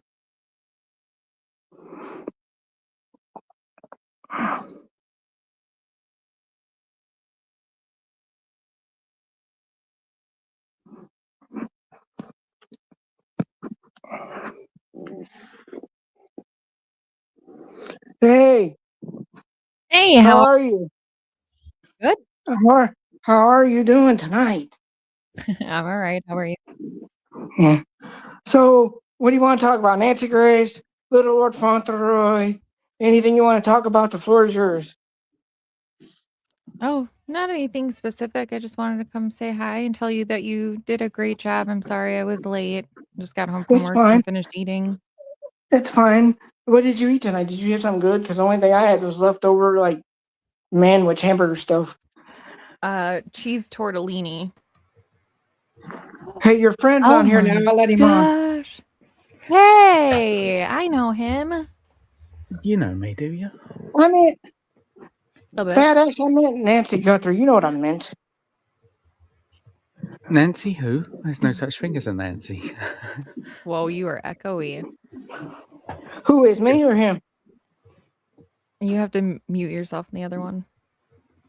Who? Me? Ash. Oh, God. Oh. Justin, they said they want to know how your mom's birthday went. It I think was a little smaller than she would have liked, but it was good. She had a good time and she thanked me, so meant a lot. Bad Ash said, Copeland, hey, good to see you. Hey, I'm so proud of her. When Mhm. Amy was on, she learned how to share other people's channels. I'm so proud of her. She did great. Good job, Bad Ash. Killing it.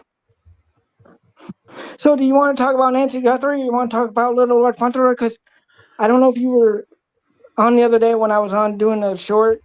I found out that Suriona Library back then, there was another town in Wisconsin by you that there was another 9-year-old girl that was found in a rock quarry pond, and they suspected that he was tied to that.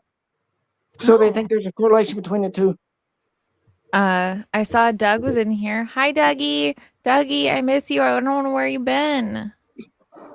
I used to see him in every chat. He's been around. He's like me. We both get around. Oh, I don't know if I'd announced that on your channel. You might need an OnlyFans page then. No, not like that. I meant on the YouTube channels. That's what I meant. I'm just teasing. Sorry, yes, Carl Panzram, I think is the name, right?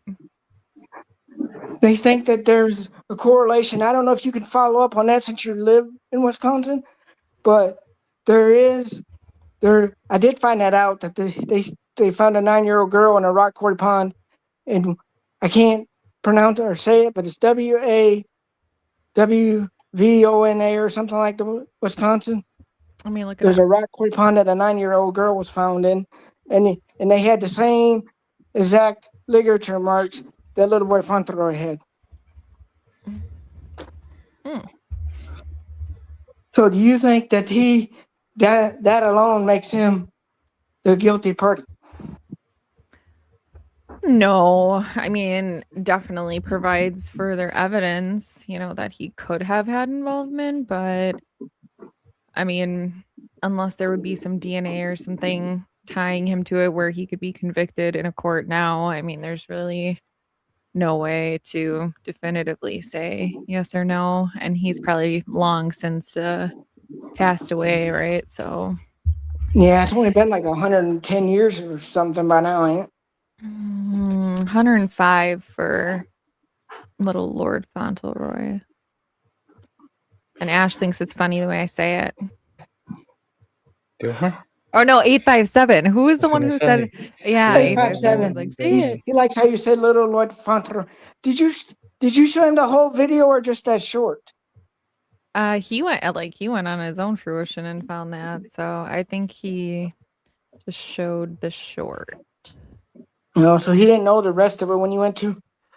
I got 2 more people backstage. Who are they? Oh, it's just. Party. It's just. Oh, it was just Copeland. That's what it says. Copeland's backstage. I already let him on. So you're lucky I let you on. I like you, or I wouldn't have let you on my channel. So be glad I like you because I let you on. Oh, I'm grateful. I'm forever Not grateful. you, Copeland. Oh, not me. no. It's just talking about you. Take a telling, will you? Hey, Copeland, did you Yeah. find out any news today about NG or no? Oh, about who? Sorry. NG. You know who I'm talking about when I say NG, right?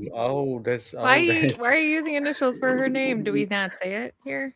yeah. No, I mean I could say it. I just don't know. Since I'm a new channel, I ain't trying to get struck or something. I've gone back to the video footage and I'm looking at it a completely different way, and I'm very scared by what I'm seeing. Okay, there's a lot of shit in that video, and I mean a hell of a lot in the background, on the street, lots. Well, since Amy's off, I guess I can show my blue eyes finally for a little bit.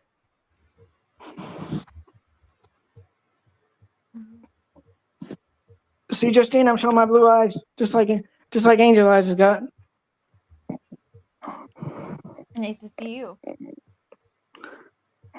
Now we just got to figure out a way to get Ashley to turn his camera back on eventually. And You got to keep putting the coins in, and it costs about $9.99 last time I checked. shut up. Got to keep the meter running, isn't it? So, Justine, I don't know how much of that you saw, but that case with Ashley Garth it infuriates the shit out of me because the way the whole case was effing handled.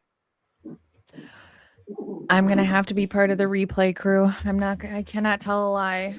I think I got here maybe about 25 minutes ago. So I was pretty late. So do you still want to talk about NG or not? Oh yeah, no, seriously. That's what he's been working on all day. And I took the video and the FBI video and inverted it, the porch guy. So I'm just kind of. What did you find out when you inverted the video? Well, it took a while to convert it, so I just got it back like right before I left work. So I haven't even really gotten a chance to look at it, but I think you can see quite a bit more when it's inverted versus night vision like that.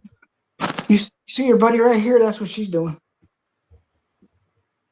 My buddy? What buddy? Yeah. Ow, which one? Ow! Jack! Oh, wait a minute. This one. Ash? Who? Huh? I gotta switch my headphones. They're dying. Hold on. Wait a minute. This Patty. See her?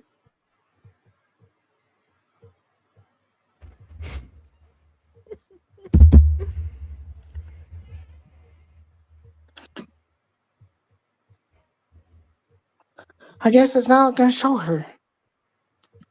Something over like that. So, can you hear me? Yeah. So, talk more about what the Nancy case. Ashley, go ahead, talk. Well, I've gave up for today because it's just frying my brain what I'm seeing, and I'm seeing more and more and more stuff all the time. So I'm going to have to kind of draw around what I see and turn it into images. But there's shall we say, a popular character that appears in the video. Oh, what? really? That piques my interest then, with you saying that. Now I'm really interested. What did you say appears? A popular He said a character. popular figure appears. So now I'm very interested in what he means by that. Indeed.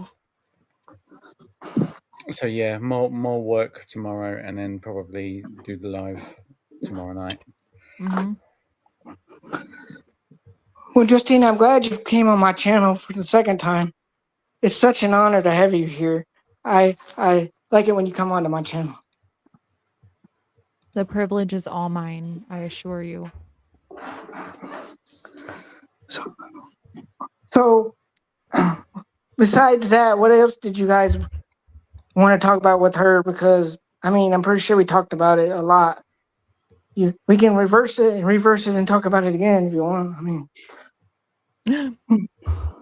It's one of the cases that it has so much interest, but if you Like step it? back and look at it, you're kind of, I don't know, wondering if you're just seeing stuff where there isn't, or making things out to be what they aren't. I don't know, because we just looked at it all so many times. Do you think maybe there's an underground bomb shelter or something she could be in? Because they haven't looked at any of that, I don't think, have they? I don't know. I have so many different theories when it comes to some of that stuff, but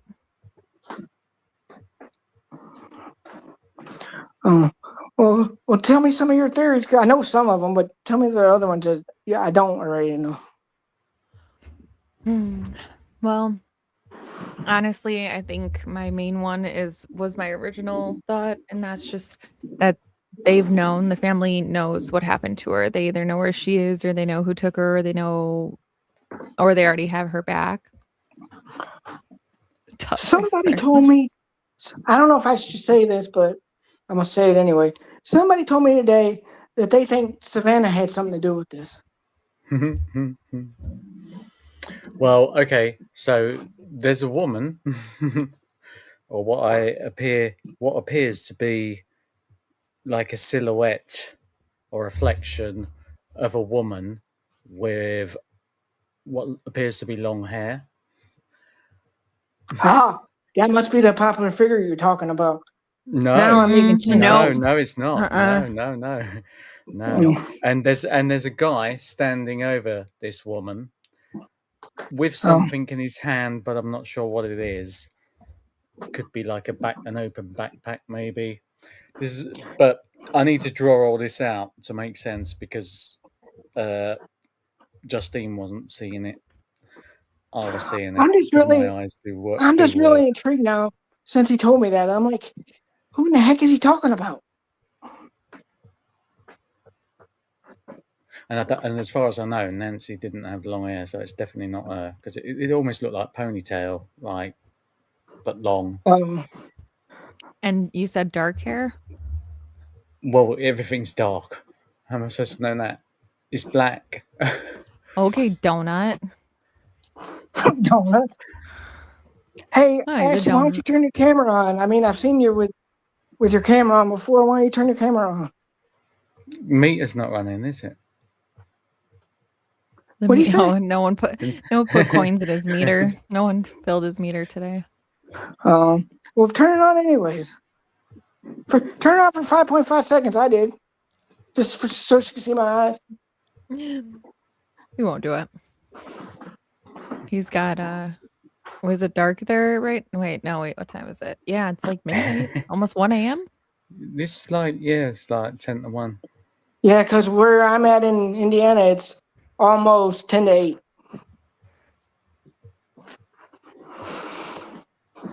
I was There trying you to go, look. One of the I was trying juices to and convert the times when I went live, but I didn't have time because I was standing there. because Yeah, I she mean, was yeah. backstage and I wanted to start a little bit early, so I started before 6 o'clock. But where I'm seeing this, Snorley, or C Norley, where I'm seeing this, don't make sense where to see it. Because it kind of looks like it's in the garden. Justin, you see Doug's chat? What he wrote on the bottom? Oh, yeah. Read what he put. Yeah, he has a name that he'd like to run by me and get my thoughts. Absolutely. Yeah.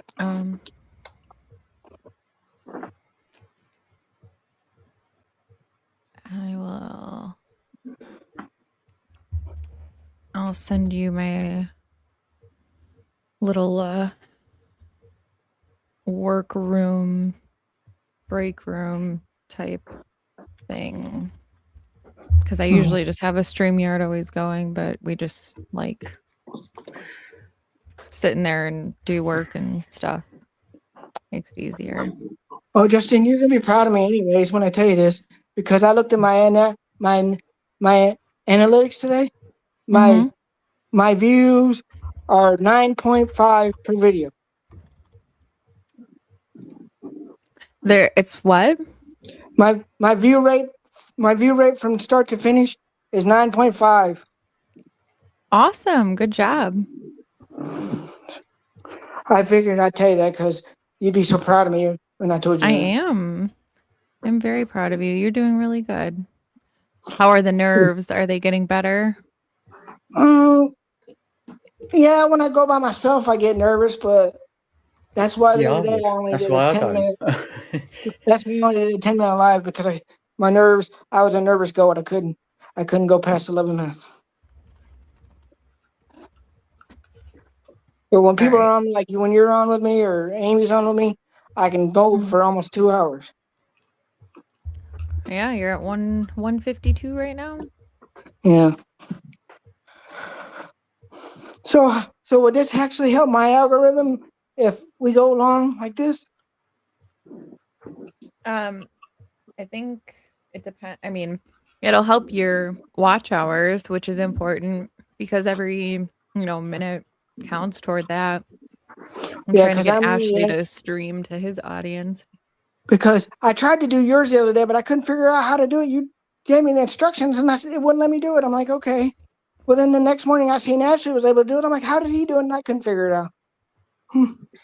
Yeah, so you hit the plus button in the bottom, like you're going to share your screen, hit the share screen, and then it'll ask you if you want to use one of the tabs on your screen, a different window, whatever, but just stay on like the Google, like the tabs, and in a different tab have my stream open, and then just share the screen.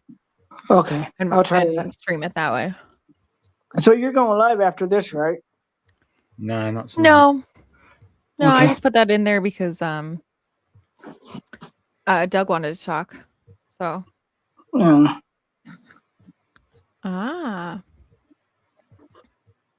I mean, you can if you don't want to go into the StreamYard, but yeah, you have issues with StreamYard. That's right.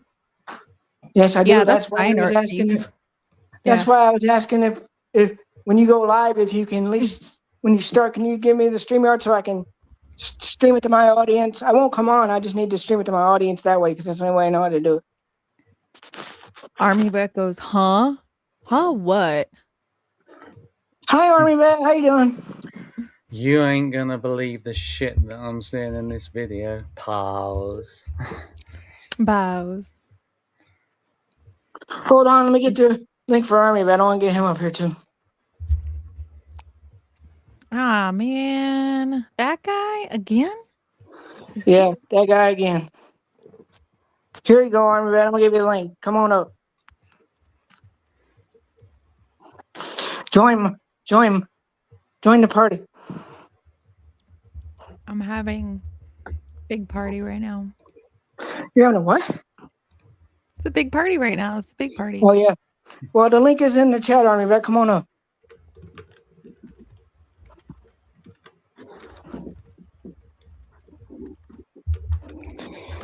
I think I set it for a minimum of 4. So if he comes on and somebody else tries to come up, I don't know how to do this because I set it for 4 max. I didn't know you could do that. Yeah, you can set it for 4 max. There he is. I got it laid on. Hold on. Oh no. Hide your kids, hide your wife. What you talking about? Pretty just mad that I'm a handsome young man, UK. That's all. She just mad. I know. I wish I was a handsome young man every day of my life. What up, Angel Eyes? Yeah. Welcome Welcome to my channel, Army Vet. First time here, huh? No, I've been here. That was a good show you put on. Good shit. Good stuff. What's up? So, Army Vet, since Pretty wasn't there today, go ahead and tell her a little bit what you were talking about on the clarity part. Because I emailed her and told her to come. I said you've been summoned to Army Vet's channel, but I don't think she saw it. So go ahead and tell her what you were talking about this morning because I found it pretty interesting. I missed it. I tried to do a concept show. I'm starting to move off of Nancy and do concept shows. And the concept show I did this morning was clarity. About either the Nancy Guthrie case, clarity. Your relationships, clarity. Your life, clarity. Why you're doing something, clarity. Your why, clarity. Because without clarity, even if you're going into the Nancy Guthrie case, without clarity in your life, in your relationship, no matter what it is, without clarity, everything is foggy in your life, and the information you will acquire and the information you will regurgitate isn't in clarity. And what I've seen in the Nancy Guthrie case is people has lost clarity. They has lost their why. What got you here in the Nancy Guthrie case in the beginning? Is it wanting to know, wanting to help? But as 6 months went by, people has lost their clarity. People have completely lost their clarity. They forgot their why. 100%. But how do they find it? Pretty, like, how do they get it back? You're gonna laugh at me, but pause. I mean, literally, I think, and this is actually something that Angel too, but Ash has really helped me with. Is I always wanted to go live, let's go, and by pausing and just, what am I working on? What am I talking about? What am I thinking about? And getting myself organized just so that when I go up there, I'm not just some frazzled person who's just regurgitating, headlines or playing other people's videos.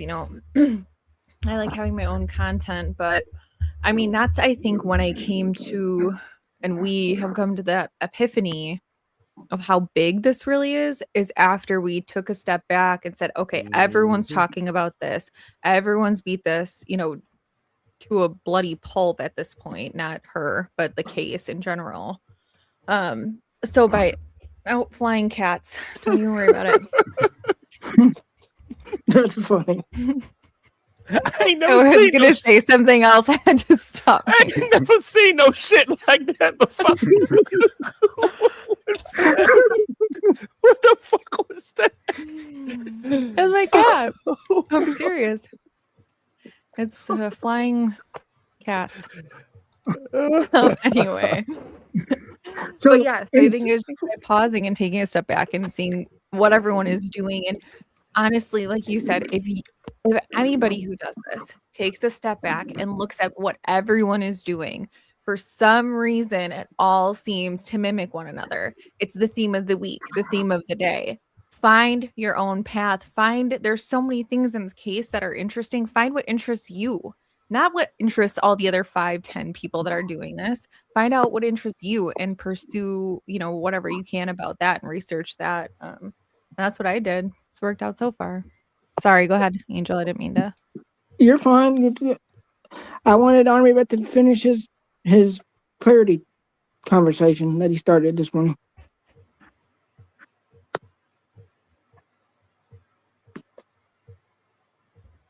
Okay, unpause. Oh, who's Paul? How to put it? How to put it? The same place everybody's playing in right now, the internet. If you don't find a way to relax your mind and get clarity back, you know what I'm saying? If the internet is where you're serious, but you can't play, but you can't joke, you can't listen to music, you can't have fun, a lot of people have lost that. The stress exactly. That's of why it. I put on your comment today. Exactly, 1,000%. Because I agreed with that when you said that. But it's up to you. Like if you have a high stress job, it's up to you to relax. Or your girl to say it's time for you to take a vacation. Or your kids telling you why you so mean. Look at your friends will tell you, dude, you're getting calm down. Like she said, I'm sure her friends, the people around her, like, hey, you need to take a break. If you don't have them around you, you're gonna lose clarity. You're gonna lose focus. Yep. I mean, you know what, Army Vet? There's a lot of people that need clarity that I noticed that don't have clarity, that need clarity so bad. I noticed it a lot around, especially where I live. Pretty probably can talk about how that mental part, how the world and the pressures of the world and what's going on in real life, meaning the Iran war, everything is going on is affecting everybody. Because remember, when we first came to YouTube, it was two separate things: our real life and YouTube. With AI, it has merged both. Real life and social media has combined, and the stress is just overwhelming for some. And y'all have to learn how to do it. There ain't gonna be nobody saving you. Am I right, pretty? This is internet. This is y'all. This is your world y'all living in. Hey, Army Vet, your friend Mouse wants to know: are we here to be entertained, or are we here to be entertained or be entertained? Yeah. That was one of the. As me being real good at what I'm doing, she came to me and she told me one thing to keep me centered. She said, Army Vet, when you press that button, are you the entertainment on that screen? Or are you there to be entertained by everybody else? Make sure you know what you are when you press that button. Because you can't be both. Exactly. That's what I want to say is exactly. That was one of the best as a content creator information somebody gave me. Know what if you're gonna be entertained by your chat, then come on and be knowing I'm gonna be entertained by my chat. If you know you're the entertainment, fucking put on a performance. Well, I would say Pretty's both because she's always wondering what the chat's saying and trying to engage with them. So yeah, the chat is part of it. Well, I mean, I don't like going in people's chats and getting ignored. I'm trying to get better at keeping up with it, which is going to be hard once there's more people. But you want to engage your audience, you want to answer questions that they have. But if you have things that you need to bring, there's a separation between, what am I doing today, right? And it's okay to not engage sometimes, and it's also okay to engage sometimes. And people will be there if they like your content regardless. So I try and do, deliver the message and not bring too much of the mess in with it, because that's another thing. your channel, Steve, is your channel, right? Like you allow in who you want to allow in, and you don't allow people in who you don't want to allow in. And that's why, you know, I want to surround myself with positivity. There's so much damn negativity in this world. There's millions of people on here. If I, you know, we have to block 100 people, 200 people, 1,000 people that are negative, I would rather do that than have to bring negativity into a space that I created. I don't want to do it. You know, there's too much of that shit out there already. Yes, and you made it clear to your mod that you do not want that on your channel. So if I see it, they're gone immediately. I don't even play. I just say you're gone, you're done. Yep. And I think, you know, I think the biggest thing that's been getting to me lately just about the space, and it doesn't affect me, so another thing I have to separate out, right? Like I like being a right fighter. I like fighting for, you know, the little guy who won't fight back for themselves. But there's so much negative like crosstalk in a way where, you know, you have the people that are covering the case that are trying to do things for Nancy. Then you have the people that are talking bad about the people that are talking and trying to help. So that to me doesn't make sense, right? You have a whole group of people that are calling some of the creators grifters. But what are you then? Like, are you grifting on the grifter? Does that make you any better? Like, that just doesn't make any sense to me how they think that they're on this high horse. So I think everybody needs a little bit of humility in their life. Everyone needs a good smack upside the head every once in a while to say, hey, you are not all that in a bag of motherfucking chips. Sit your ass down. Like, you're no better than the rest of us in society here. Like, and laugh at yourself, right? Like when I make freaking reading mistakes, you know, what I say, riots, or whatever instead of riots, just laugh, you know, it's okay. We're all human. We're all going to make mistakes, but a little bit of humility. Oh, I can tell y'all so new. Oh, y'all are just new content creators. Y'all just seem like new babies out there. Oh my God, who told you that? I can, by the way y'all talking like it's damn rainbows and goddamn gummy drops. You're gonna have assholes in this world, y'all, and majority of them come to the internet. that's a lot of them come to YouTube. Yes, who can't do chat. There you go. Did you tell Army Vet what happened on Nikki's chat the other day when that guy was on there? Oh my God, I'm traumatized from that. What happened? Oh my God, what has been going on YouTube? UK? Did somebody show something? Oh, I think someone was about to get their Phil Wang out, but yeah, y'all are becoming stars. The wing wangs are coming out. Y'all gonna have to get overlays. Because after her live the other day, we all migrated to Nikki's, and there was a guy that came on there and he was acting funny, and he started like, I don't know, I don't even want to go into it, but oh my God, I asked Badass, I said, what the hell did we just watch? It's gonna get worse. Yeah. It's gonna get worse. Right. And you're not gonna be able to get every one of them, and you know it is what it is. But you don't feed the trolls. Let them crawl back under their bridges and go somewhere else for a meal. Because that's what they do. They like the negativity, and it has everything to do with who they are and nothing to do with whoever they're attacking. I promise you that.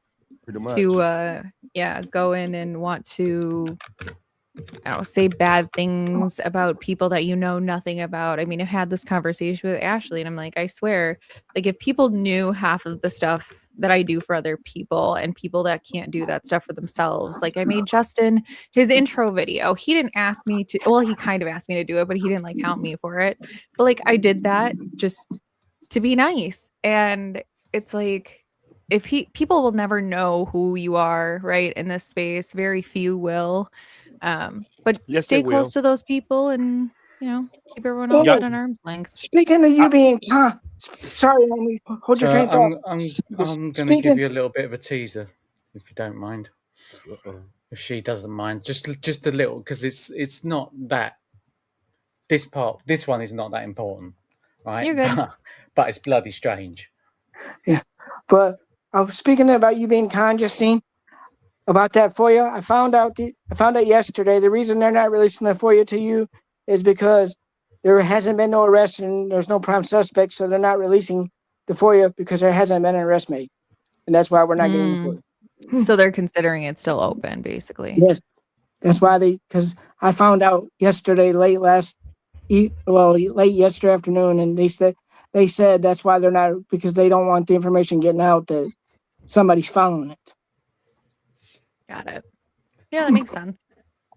But hold up. I gotta tell Pretty and UK this. At the back of your head, and this is a lesson Mouse taught me too, because I had to. My StreamYard is tech the fuck up. That's why I haven't been using it. She had to remind me, Army Vet, you can have all the graphics, all the music, but remember one thing. They come here for you. Not what you put out, Pretty in UK, not the screens, the info. Remember, they're coming for you. Yeah. Your personality, your laughs, your giggles, your argument. Remember now, at the back of it's you. So you can put up all the information, but remember, they're coming for you. Your personality, who you are, your story.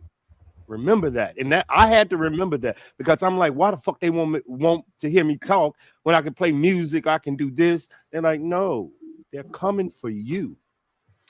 So, Angel Eyes, I'll put something on your stage there, and you can you can try and decipher what it is. Where'd you put it? I don't see it. Should be on the stage. So on the bottom, like if you're almost like you're adding someone into the show, there should be Yeah. probably looks like a picture or something. It says his name. Oh, yeah. There's another Copeland on there. Yeah, that's it. We need to do a class. We need to do a StreamYard class. There you go. There you go. What is that? Exactly. Thank you. What Exactly. What is that? Exactly. What is it? To me, that's a man with a cap. It looks like an open bag or something, and a woman with long hair. You tell me what that's. Can you tell me what? Can you tell me what that's doing in Nancy's fucking garden? UK, I don't see what this is. I can't. It's not clear. I don't see it. Yeah. It doesn't get any clearer than that. It's you know, you got to think of it as in silhouettes. There's your silhouette, right? The left hand side is your girl. You can see her nose and everything. You can see her hair. You can see her like arms. Is this like those down. Rorschach ink blot tests? A bloke standing. You said on the left there's a girl, correct? He's been over grabbing the flowers. Man, I'm finna go smoke some weed. Hold up, I'll be back. Oh, y'all trying to fuck with me, UK. Yeah, that's what you doing. No, he told me the same thing. I was like, I don't see anything. I swear, I shit you not. And not only that, it gets fucking weirder. CC, they messing with. I cannot wait till you do a show. I can't wait. I'm coming. Pretty, I'm coming. I'm going to be in the audience. I'm just going to grab my popcorn. So now we're cussing and discussing, huh? I don't know what's going on. He doing this on purpose. CC, he doing it on purpose. All right, here. Let me share what I've been working on, and we'll see if you can see anything on mine. All right, I got to go back to the stage, right? Yeah, I think you have to hit his picture and remove it, and then add mine. Okay. No, I can add yours, I think. Add stage. I can't wait till UK do. Oh, it says that somebody boob? Oh, I don't know what. It says that I'm maxed out after this. So somebody's gonna what the fuck is going on? Wait, you do see a boob? I don't know. There's more frames to that. Okay, y'all are using white. Y'all have to use gamma. Y'all alpha, beta, gamma, delta. Y'all are using white, and it will bleed out your picture. Y'all have to use gamma. on y'all pictures. Stop using white and making it light or dark. Use gamma. Start with gamma. Once y'all use gamma, all the pictures will show up. That's what they're not telling y'all. Just go to the picture right now and use gamma, and things will start showing up. So I gotta let the picture back on? Yeah, it's the same configuration y'all using on the white and the dark. Just go up to the top where gamma is, and gamma should start helping y'all decipher what's in the background, the blacks and the whites. Good point. That's racist. Okay, quick question for y'all. So if y'all find something in the picture, do y'all think the FBI knows, or they're hiding it, or they didn't see it, in your opinion? No, I think that they do know. I think they're not releasing it. But if I do, maybe I'll light a fire under their asses to start giving people some info. Yeah, you dig? You heard? Yeah. Well, what's in it? There's too much. There's too much stuff in it. So what I need is a clearer picture. That's what I need. Because to me, it's blurry. I can't see nothing. It's all been put there for a fucking laugh.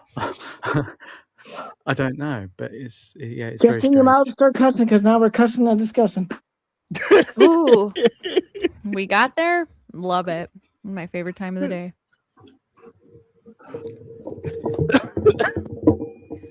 Gamma. Any website that does that?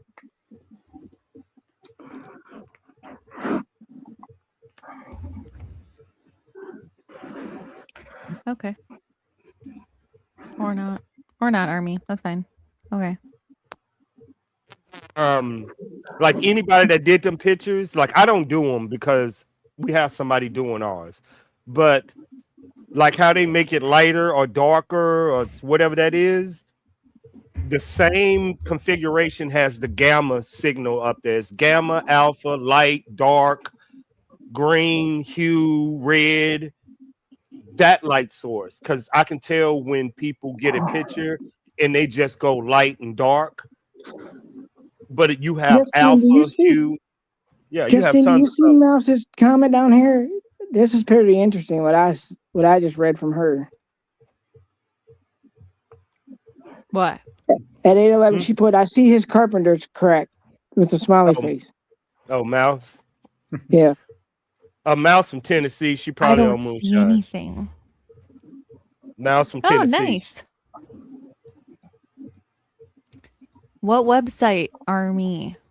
It's not a website. It's you know how you augment pictures, like you have hue, blue, alpha. That people are using that, and instead of using white and dark and light and dark, use gamma. That's what I'm saying. You have light, white, alpha. Yeah, you see what I'm saying, that Angel? Yes, he wants you to use gamma instead of the white and the black. He wants you to use gamma colors. Yeah. Because gamma will filter, making a more visible picture. Yeah. That's what type of hue is it? Is it a blue? Is it a green? Is it a what kind of hue? Have you hit gamma yet? Okay. Let me read you the different ones that they have, because gamma ain't one of them. Okay. There's none. Okay. There's none. None.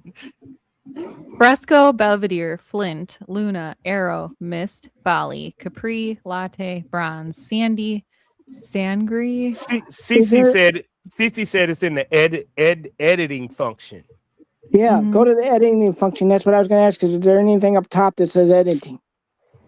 Yeah, the gamma will filter. Ain't it the gamma filter out the lights or the dark? It's something about gamma filters out something. I know what you're talking about. I know exactly what you're talking about. It filters out the bland colors, basically. Yeah, I don't know. Yeah, I don't know what it is, but yeah, something like that. Anybody know if Canva has it? I hate Canva. It hates Mouse, you. I hate Canva. so- I hate Canva. I use what's the other one? It called. It told me. It said I hate Army Vet, and I said the feeling's mutual. I'll take a free Canva though. I'll take a free Canva. I like the editing features, but too difficult. Too difficult. Which ones do I use? I Hey, don't use Justine, read CapCut. Sheila's comment because I don't know what that word. I don't even know how to pronounce that word she put on there. I can't pronounce that Looks word. like Huh? the silhouette of a griffin to me. A griffin. It's a what, like a horse, dog thing, dragon Bird. thing. Yeah, Oh yeah, it's like a not a color. bird. A Go. griffin Okay. is like a.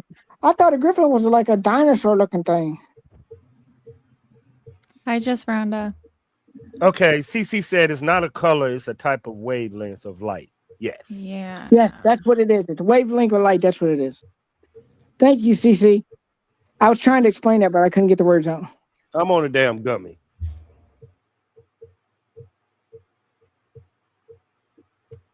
Wow, I'm up to a whole 13 There's that viewers. red green. That was a nice live stream. That was awesome. Thank you, Army Vet. Thank you, That Justine. was Thank you, UK, That for was awesome. your kind words. It means a lot coming No. from all three of you. That was awesome. Camera should have red, blue, and green settings within the settings. Yeah, yeah. Do you see the wavelength that she's talking about? I know what she's talking about, but there's a. Me too. I'm gonna have to go in and ask my guy over there. Hold on, give me a second. I'm gonna ask him.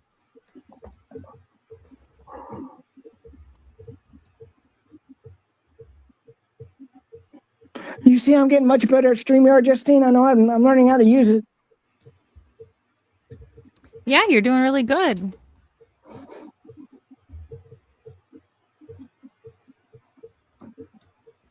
Okay. Why you No, keep picking over the fan? Don't do that. hue, saturation, brightness. Should say wavelength. But it's not even Yeah. saying that gamma is anything unless I'm just not using the word correctly. Can you type in the word gamma at top under search? Is there a search bar where you can type gamma and see if it'll come up with something? Because I know what CC's talking about. I just can't get the words out right. I know exactly what she's talking about, though. It's a wavelength. It helps make the picture more better, I guess. Which you'd one do say. you use, Copeland? What's that? What like editing is yours? Various. I use like a really old version of Well, you can go Macromedia. in and try to go in and type I in use gamma waves. Gamma waves. I use CapCut a lot as well. Go in and try gamma waves and see what you come up with. Yeah. I will. Just Rhonda says Canva is the editing software. Question mark. I think that's what UK just said. It's what he uses.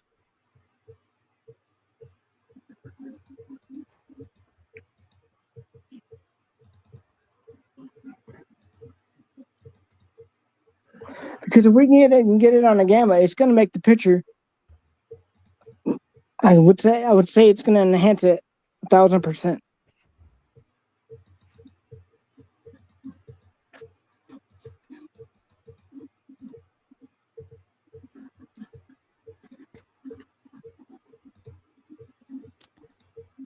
What you doing, Ash? He's probably. I told him to look for gamma, so hopefully that's what he's Yeah. doing. He probably got distracted in the meantime. I just had to make sure. I was trying to look to see if there were boobies. Oh, see, he got distracted. I told you guys. Shadow figures. Justine, is it hot up there where you're at? Because where I'm at, it's going to be 95 and higher tomorrow. And I'm like, oh my God, I'm not looking forward to this. Yeah, Rhonda. Yes, same thing. Just trying to figure out how to find a way to use gamma something. The gamma wave. Yeah, that.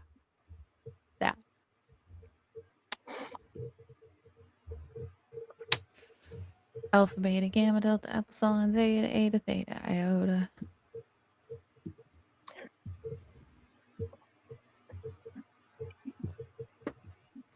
Kappa. Lambda. Justin, do you have Canva in your computer? I use the web version of it, but I pay for Pro.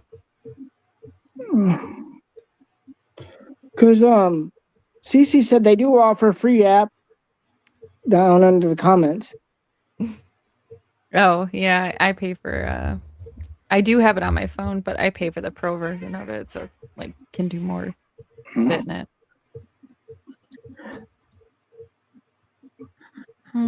Did you hear me? Tomorrow is going to be 95 and above till Friday. Is it going to be hot I up there? didn't answer you. Yeah, it was 105 when I got in my car today. Holy cow! How are you hotter than me? And you're more north than I am. Just lucky, I guess. Yeah, it sucks. It was so hot in here today in my house. Angel Eyes went and laid on the laminate flooring in the kitchen because she couldn't take it anymore. She said, "Hell with this, I'm going to go lay on the laminate flooring." Mu, Z, Pyro, Sigma, Tau. Hey, you see the private chat? No, Phi Chi Psi Are that Omega. me? I put it in I put it in the private chat. Oh yeah, I see it now. I got your message. Just copy and paste it, and he said go step by step by step, and it will help you reveal everything in there. But he gave me a step by step by step. Boom diggity. Thank you. Tell him thank you. Or is that your deep thinking computer? Nah, that's dude. He ain't over there. He just sent me the damn link. Y'all ain't the only one doing this. Like, a lot of people are trying to figure this out. But here's the thing that I know y'all don't want to hear. Is the video real? UK adjusting? No, of course it's not. What are y'all breaking down? Army vet. Army What's vet. up? I copied it and I'll just paste it in chat or what? No. That's if you wanted to break down the video with Gamma, that's how you would do it. Oh, okay. He gave me the instruction frame by frame of how to do it and just give it out. So before you give it out, test it. That's what I'm saying. Oh. Well, can Justine see this then or no? Yeah. Well, have her read this because, Oh, no, don't read it. Just y'all keep it. I copied it and put it in document. Now, the funny part about all this, y'all, is them two right there, them two up and downs, right? They don't even believe the video. And they breaking it down. Yeah. Do you just call me an up and down? What the fuck's an up and down? Who's up and down? He just called you up and down. He said up and down. You is up, UK is down, and y'all both believe the FBI is lying to us about this video. Y'all both believe this. Why y'all breaking down this video? I don't know. Y'all breaking down this video. He started it. Blame him. He did. He knows he did. Okay, I got it. Okay. I found Fillmore editing gamma. Yeah, I she figured uses out the Fillmore answer. editing. That's a lot. That's a lot of words. You can also put it in your AI. Put it into your AI. Copy and paste it into your AI and tell your AI, I need have the picture and put out. Yeah, you can tell your AI to do all of that. That Fillmore editing is the bomb. Just Rhonda is using. Army, I got a question for you too. Yeah. Your background screen on your thing. How did you get that? I was just curious how you did you make that yourself or no? Which one? Your background on your live that you had on up today, that little earth thing with the background. That's on my Xbox. That's my gaming channel. That's how I get away with a lot of cussing and stuff. Oh. Yeah. They can't the government really can't track you on gaming platforms. That's why a lot of terrorists and hackers and a lot of people be on that platform because the government can't trace a lot of stuff you say on gaming platforms. Oh. You can get away with Bye, some stuff. Sheila. Have a good night. Hope you come back. I'll be alive. I'll be alive for a little while longer. So if you want to come back, come back. Love you, Sheila. Feel more editing. Ooh, that's some good money, girl. Pine tools. Well, I do got some new evidence. Oh, Yeah, so you've been you're gonna holding finally out on tell me. us I who asked did you it, or earlier if what? you had anything new. I don't know who did it. I can tell you. Don't have me have my speech. I have it ready for the government. Excuse me, we're gonna need to know where you were the night of February 1st With or a girl. January 31st. With Actually, that date doesn't matter. Irrelevant. January 10th into the 11th. Hey, Army vet, I got a question for you. Yeah. Do you think that she might have disappeared the 28th of January? Because I started thinking that today too. Do you think it could have been the 28th or no?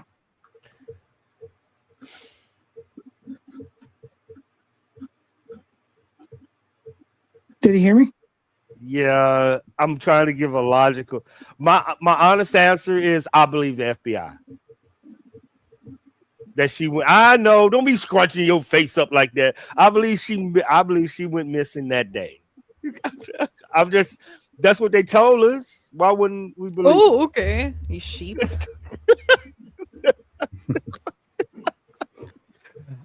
said you sheep. I mean, because if listen, if I don't believe if the FBI is lying, let's just say everybody's right and the FBI is lying. That means Senator Kelly is lying. Get it? That means Cash Patel is lying. That means Trump is lying. That means Sheriff Nanos is lying. That means the Department of Homeland Security is lying. That means Savannah is lying. That means Cameron is lying. You see what I'm saying? Everybody's lying then because they know what's going on. And if I don't believe the FBI, I have to believe everybody's lying. I know it's crazy, ain't it? That's just how. If the FBI is lying, then all of them are lying. Every last fucking one of them. Okay. I don't want to think like that. And I don't want to think like that.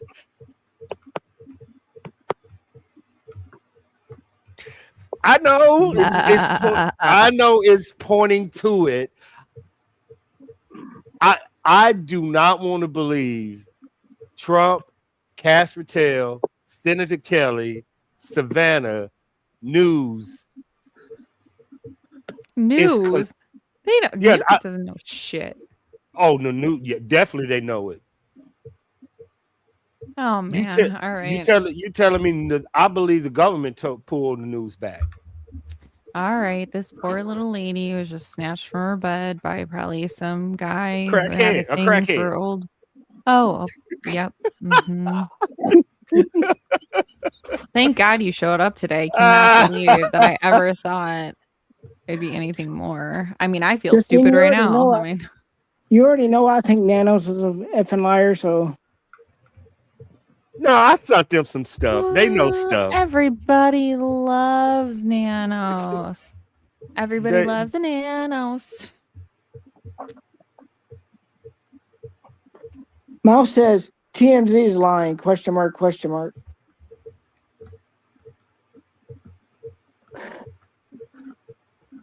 Anybody got an answer for Mouse's TMZ's lying? Question mark. I think that Harvey thinks that he's smarter than anybody, so it would not surprise me for him to fabricate a story to see if he can get some steam generated or light a fire under someone's ass to come out and say something. Okay. Now here come the conspiracy.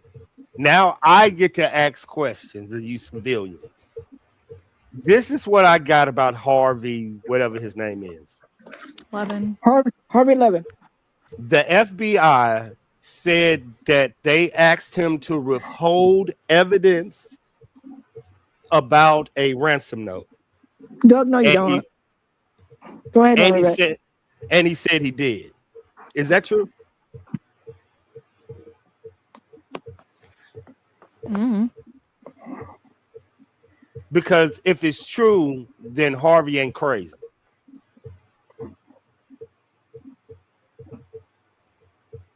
If the FBI came to him and told him don't reveal something in his ransom note, and he said I agree, then he's not crazy. It's that simple.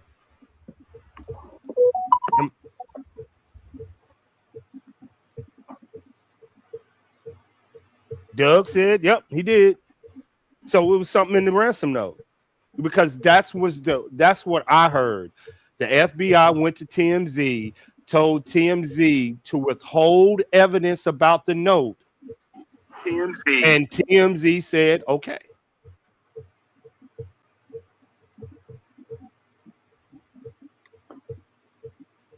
I agree, Doug.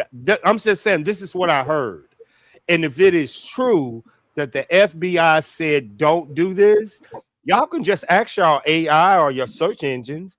Did the FBI ask TMZ to withhold evidence of the ransom note? And if TMZ said yes, I'm gonna withhold it, what else do y'all need to know? I know that's why I'm asking the question, CC. That's what I heard. I heard the FBI went to him and told him withhold something in this note at the beginning of this ransom. That's what I heard. Ooh, hey, Mouse, be quiet, Mouse. For why? Be quiet, Mouse. What Mouse say now? It's not telling the whole truth considered a lie. She talking about what I sent y'all. She talking about what I sent y'all. She's got a point there, because if you're not telling the truth, the whole truth, it is considered a lie, or at least a half lie. Is it? Is it just omission? Omission is betrayal. Is it? Army that you see CC's comment? If I don't tell you something because I know it's going to hurt your feelings, which, let's be honest, I wouldn't do, because yeah, I was like, okay.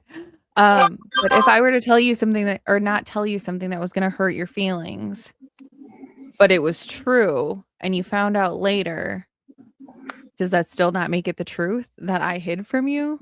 Does that make it a lie? Who are you asking, me? Anybody. I mean, if I avoid telling you the truth because it's going to hurt your feelings, but you find out later, does that still hurt your feelings because I didn't tell you the truth? Or is that not a lie at all? I know what you're saying. I ain't giving no answers. I'm not gonna answer. I'm not gonna answer that. Okay. Basically, she's saying this. Your girl come to you and say, "Do I look fat in them jeans?" Do you tell her the truth or not? Do you tell the truth? Do you tell her the truth? That's what she's asking. I can answer my own question. Yeah, that's what she's asking. She was saying, your girl come to you. Yeah, what you gonna say? That's perfect. So I say, hey, do I look fat in this dress? Yeah. Do I look fat?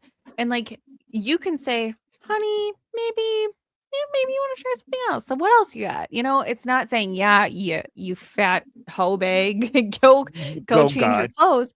But you're saying, maybe don't wear that, right? In a nicer way. Either way, if you say, no, that looks great, you look great, and then I'm out with my friends and pictures are being taken, and I come back to you and say, what about this fucking proof?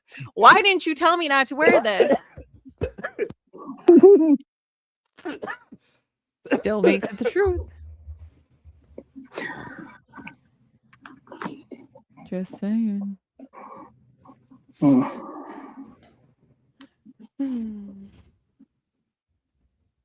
I'm trying to give up. September 11th. No, can't use that. It's withholding classified information a lie if you don't have the clearance to know the truth.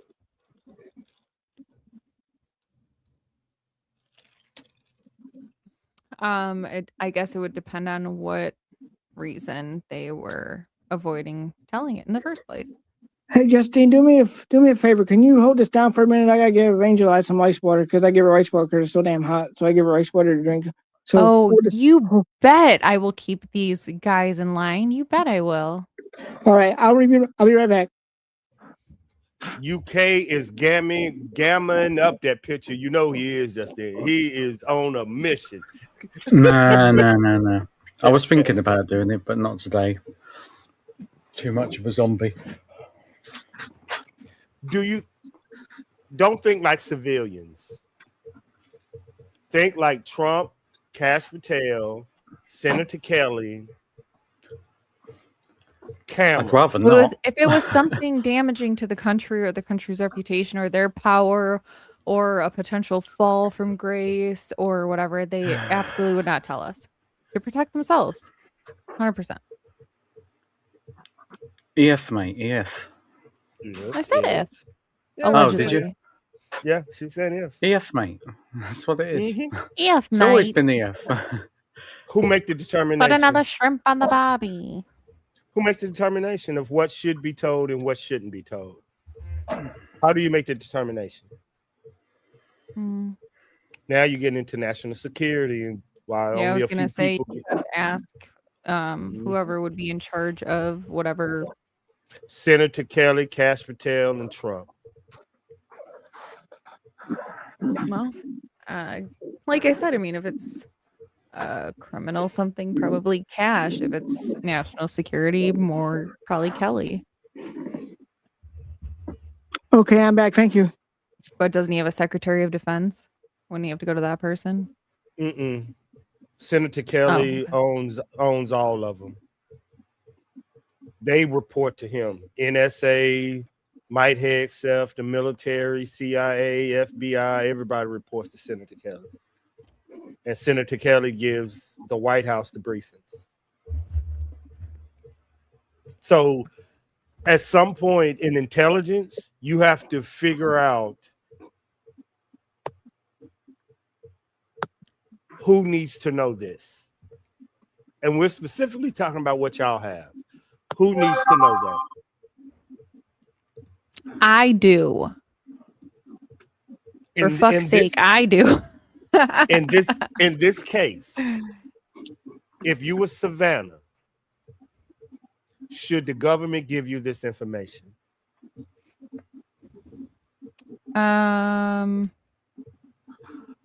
Okay, like Doug said, ethically or legally or I mean, honestly, she doing a you. She doing a you, UK. I don't know. It's kind of like, should you steal bread from the store to feed your family? Like, well, I'm going to take the bread either way. So, sure. But does that mean it's legal to do? No. Should they tell her? I mean, in a case, if you know for certain that the mom is gone, but this video would somehow have some evidence that something really, really nefarious happened and she probably should never know as long as she lives. No. But unless she wanted to, unless she really wanted to. Mouse is right. The integrity. If they don't tell us anything is the problem. I don't want them to tell us everything. I don't expect them to, but they're not telling us. If UK, if that was true, UK, what would Savannah say on TV? What do you think she would say?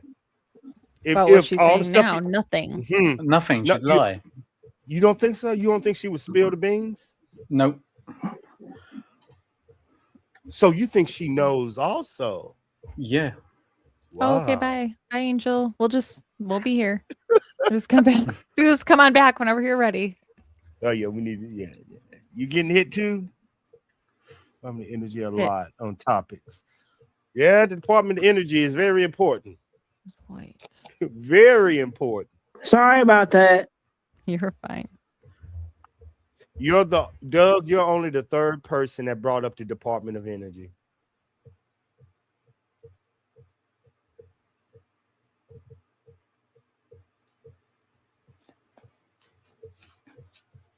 She would rip into Trump. Yep.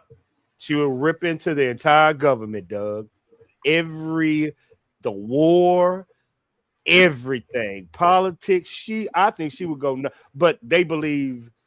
Remember now, we have our Americans is split between. I forgot the Epstein files, so they believe Savannah is on the other side. While I don't know. I got to figure it out. But I think that's what UK them is saying. She on the other side. Yeah, I'm on getting the Astro side. Yeah, I'm getting it, y'all. Yep. Whoop. They got him. Snipe. Tell him to come back. I did it. I'm sorry. I was trying to clear off something, and I'm sorry. I hit the wrong button. Like I said, I'm still trying to learn this. Tell him to come back. Do I have to? I'm just kidding. Ash. There you are. Sorry about that, Ashley. I was trying to do something, and I hit the wrong button. Oh, you're all right. I wondered what had happened. Ouch. Mouse, you better go live tomorrow. If you're gonna talk about this stuff in chat, you better get up, girl. Pause. So yeah, Guthrie is on the old EF, SG is on the old MK. Justine, are you familiar with Mouse or no? EF. Dirt spiller. Oh, that's my co-host. She tries to keep me in. Nobody can do it. No, she tries. Po babies try. Smart than a motherfucker though, but babies tries. I can outthink a woman spinning on my head and doing backflips. Pause. I'm gonna second that pause. Savannah said, "We hear you, we understand, and please give her back so we can celebrate."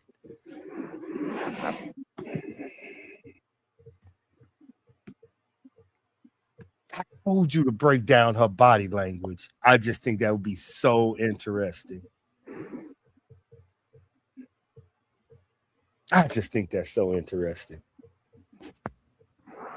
Even though I think she's crazy as shit. I genuinely don't believe a single word that comes out of her mouth. Army vet. Airborne. Hey. Yes. You said yeah. I put StreamYard in, so if you want to convince Mouse to come up, the link is there if she wants to come up. I mean, if you can convince her, she probably won't, but you can try. She iffy. She's still going through some little stuff. She'll be ready. She'll let me know when she's ready. She the only thing that can keep me calm. No. She want me revved up. Pause. She just gets me in trouble with this damn politics talk. I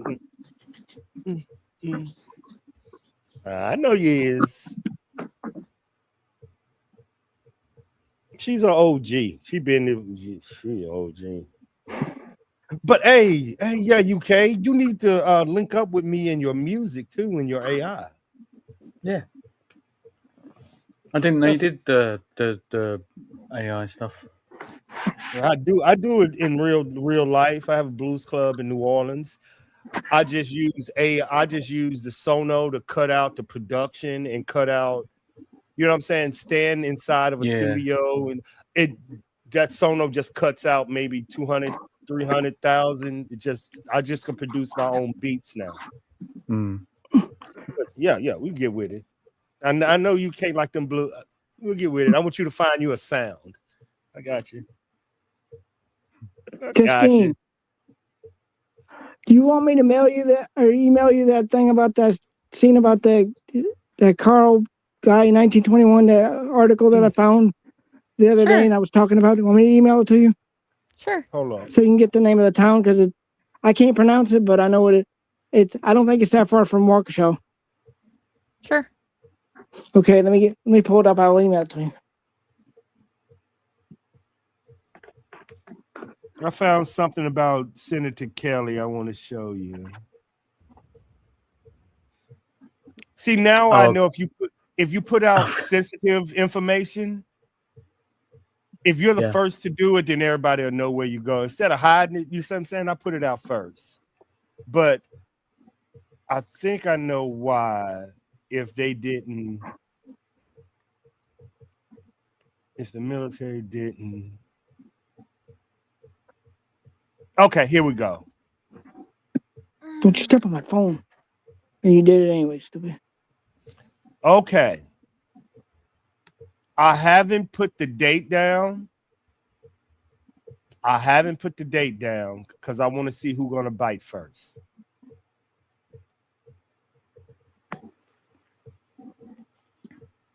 You see what's in the chat? That's why Savannah called him. Yeah. Yep. Is that what you was talking about this morning? Mm-hmm.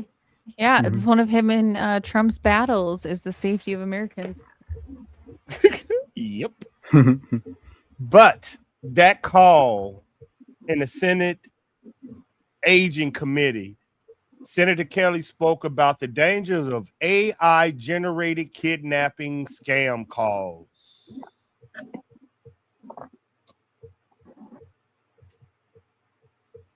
I believe that they knew. I believe all of them know. Yep. I believe all of them know. That's why I'm trying to believe what the FBI said. Yeah. I'm still thinking the FBI is innocent. If they lying to me, I'm gonna be so pissed off. Just Sorry again. All right. Until I prove him guilty. So let's go. Oh, they guilty as hell. They ain't got no camera footage and lying to the mayor. I know they lying. I'm just still trying to hold off hope. They lying their ass off. Yeah, badass. They lying. We know.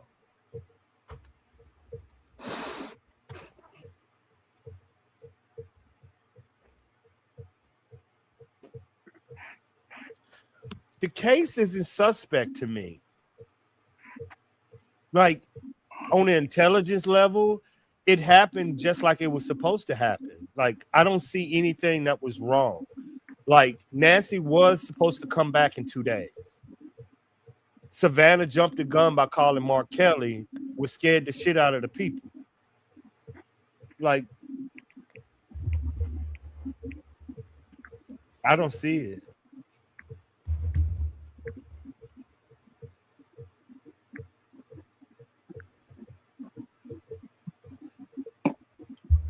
Yeah, that's a whole. I don't trust McConnell and Graham because that's a whole nother wormhole. Because if y'all remember, Stryker had got hacked, the medical company, and they had a lot of us cyber guys looking into his prescription medication to see was his prescription hacked at the pharmacy. Because Iran was claiming that they did this. So, dot the I's and cross the T's. The FBI lit a fire under everybody to go to his cyber to check each medication bottle and shit like that. But behind the scenes in the dark web, the cyber units were saying we manipulated the pharmacy and gave him the wrong medicine, which caused him a heart attack, which, all of it's fake, but this is what they're saying behind the scenes. But I believe it's all fake. I know, Mouse, you think it's real. I know. My conspiracy shawties, y'all think it's real, but I don't. See, I don't want to go down that rabbit hole, CC. See, Justine, it's another rabbit hole. Another rabbit hole. Yeah, I mean, missing scientists, missing generals. Well, what's the difference? Dead senators. In a way, it's not fake. In a way, it's not fake because they done all this shit. Nothing to see here. Nothing to see here, folks. Move along. There's a couple of important people dying, and we watching Nancy.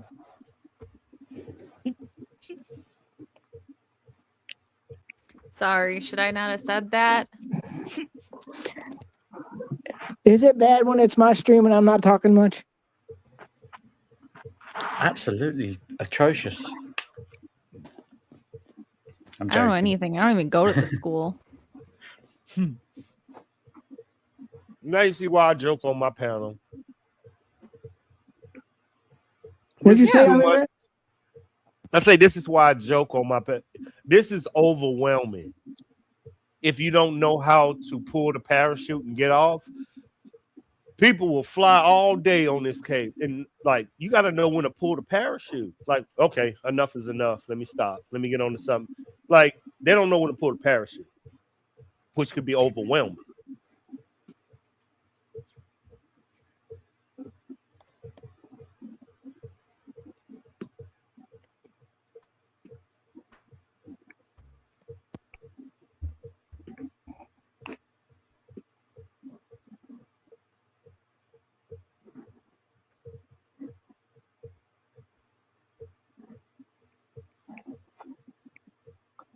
Oh wow, I've been going for almost 3 hours. That's amazing for me.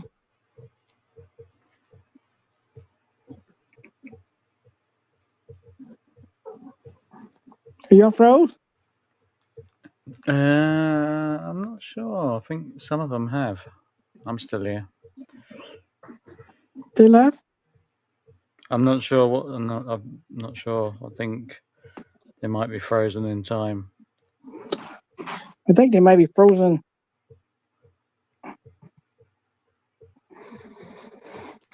Are y'all froze? No, I can see Justine moving a little bit. So I think, yeah, she just left. I think she froze. Yeah, probably.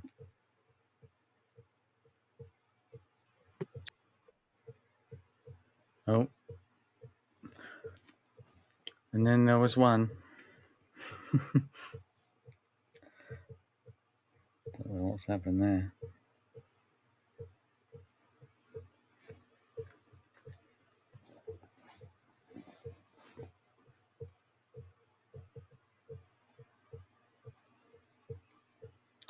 Yep. Hostess with the mostest.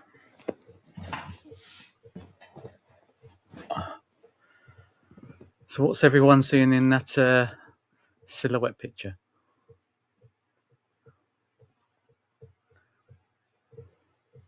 I ain't got a clue what happened.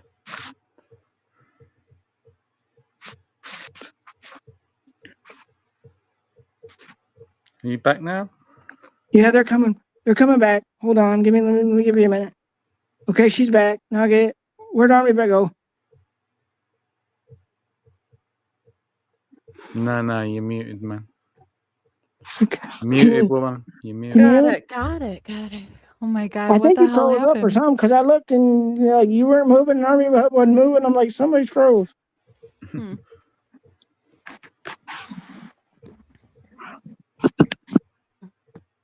Army Vet, you're still there. You can come back up.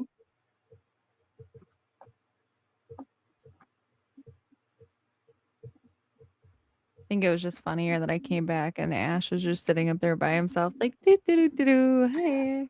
I was there. I was just having problems with. I'm still trying to get you that information on that because I really want you to see it because I did see the information and then I talked to somebody in a chat about it earlier and now I can't seem to find it. I should have mailed it to you when I saw it, I guess, because now when I want it, I can't find it. What does that mean?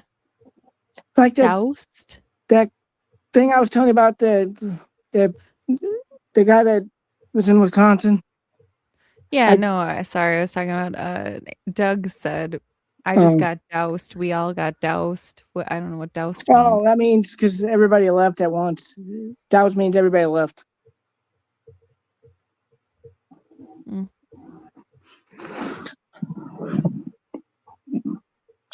Where'd Army Vet go? Is he not coming back on? Doug said he isn't coming back on. Oh, Doug said, yeah, I see that now. He said he's not coming back on. So anything else you want to talk about, or are you about done, or you want to keep going, or what? No, I'm good. Yeah, I'm good, but we can roll for another minute to make your 3 hour mark, innit? Yeah, that's true. Minute, 59 seconds left. Woo woo. So when I'm done, all I got to do is hit this end button, right? End stream. Yep. Okay. Badass, you've been sharing her channel more than you did mine. Thank you. I mean, if it makes you feel better, I appreciate it. Yeah, I'm just. She knows I'm picking on her. So. I know, but they're already in here. They know By it's the your way, channel, don't they? why is that? It's a female. So Hey, why Ashley, you ought to they go called to Bad Rhythm Ash? and Clues and do his too. Like I Bad can't. Ash. I bet Yeah, you yeah, her name is yeah, probably Ashley yeah. too. Is it Bad Ash or is it Bad Ash? I mean, I there's plead the levels. fifth. I can't answer that question. Why do you want to know? I do know her name, but that's why I said I plead the fifth. It's sometimes safer to not open your mouth than to open your mouth and get yourself in trouble. You know what I mean? Yeah, I know. What is that? If you don't ask these questions, you'll never know. All right, we're 3 hours, and I'm gonna wrap it up, and so hopefully you can go live tomorrow or something. I'll be ready. So. Oh, well, congrats on your 3-hour stream, innit? Yeah, Yep. congrats. Yeah, Justine, I really want to let you know I appreciate you always. I appreciate you. I'm proud of you. You're doing great. Thank you. It means so much. Did you ever get my long-winded email about my appreciation for you or no?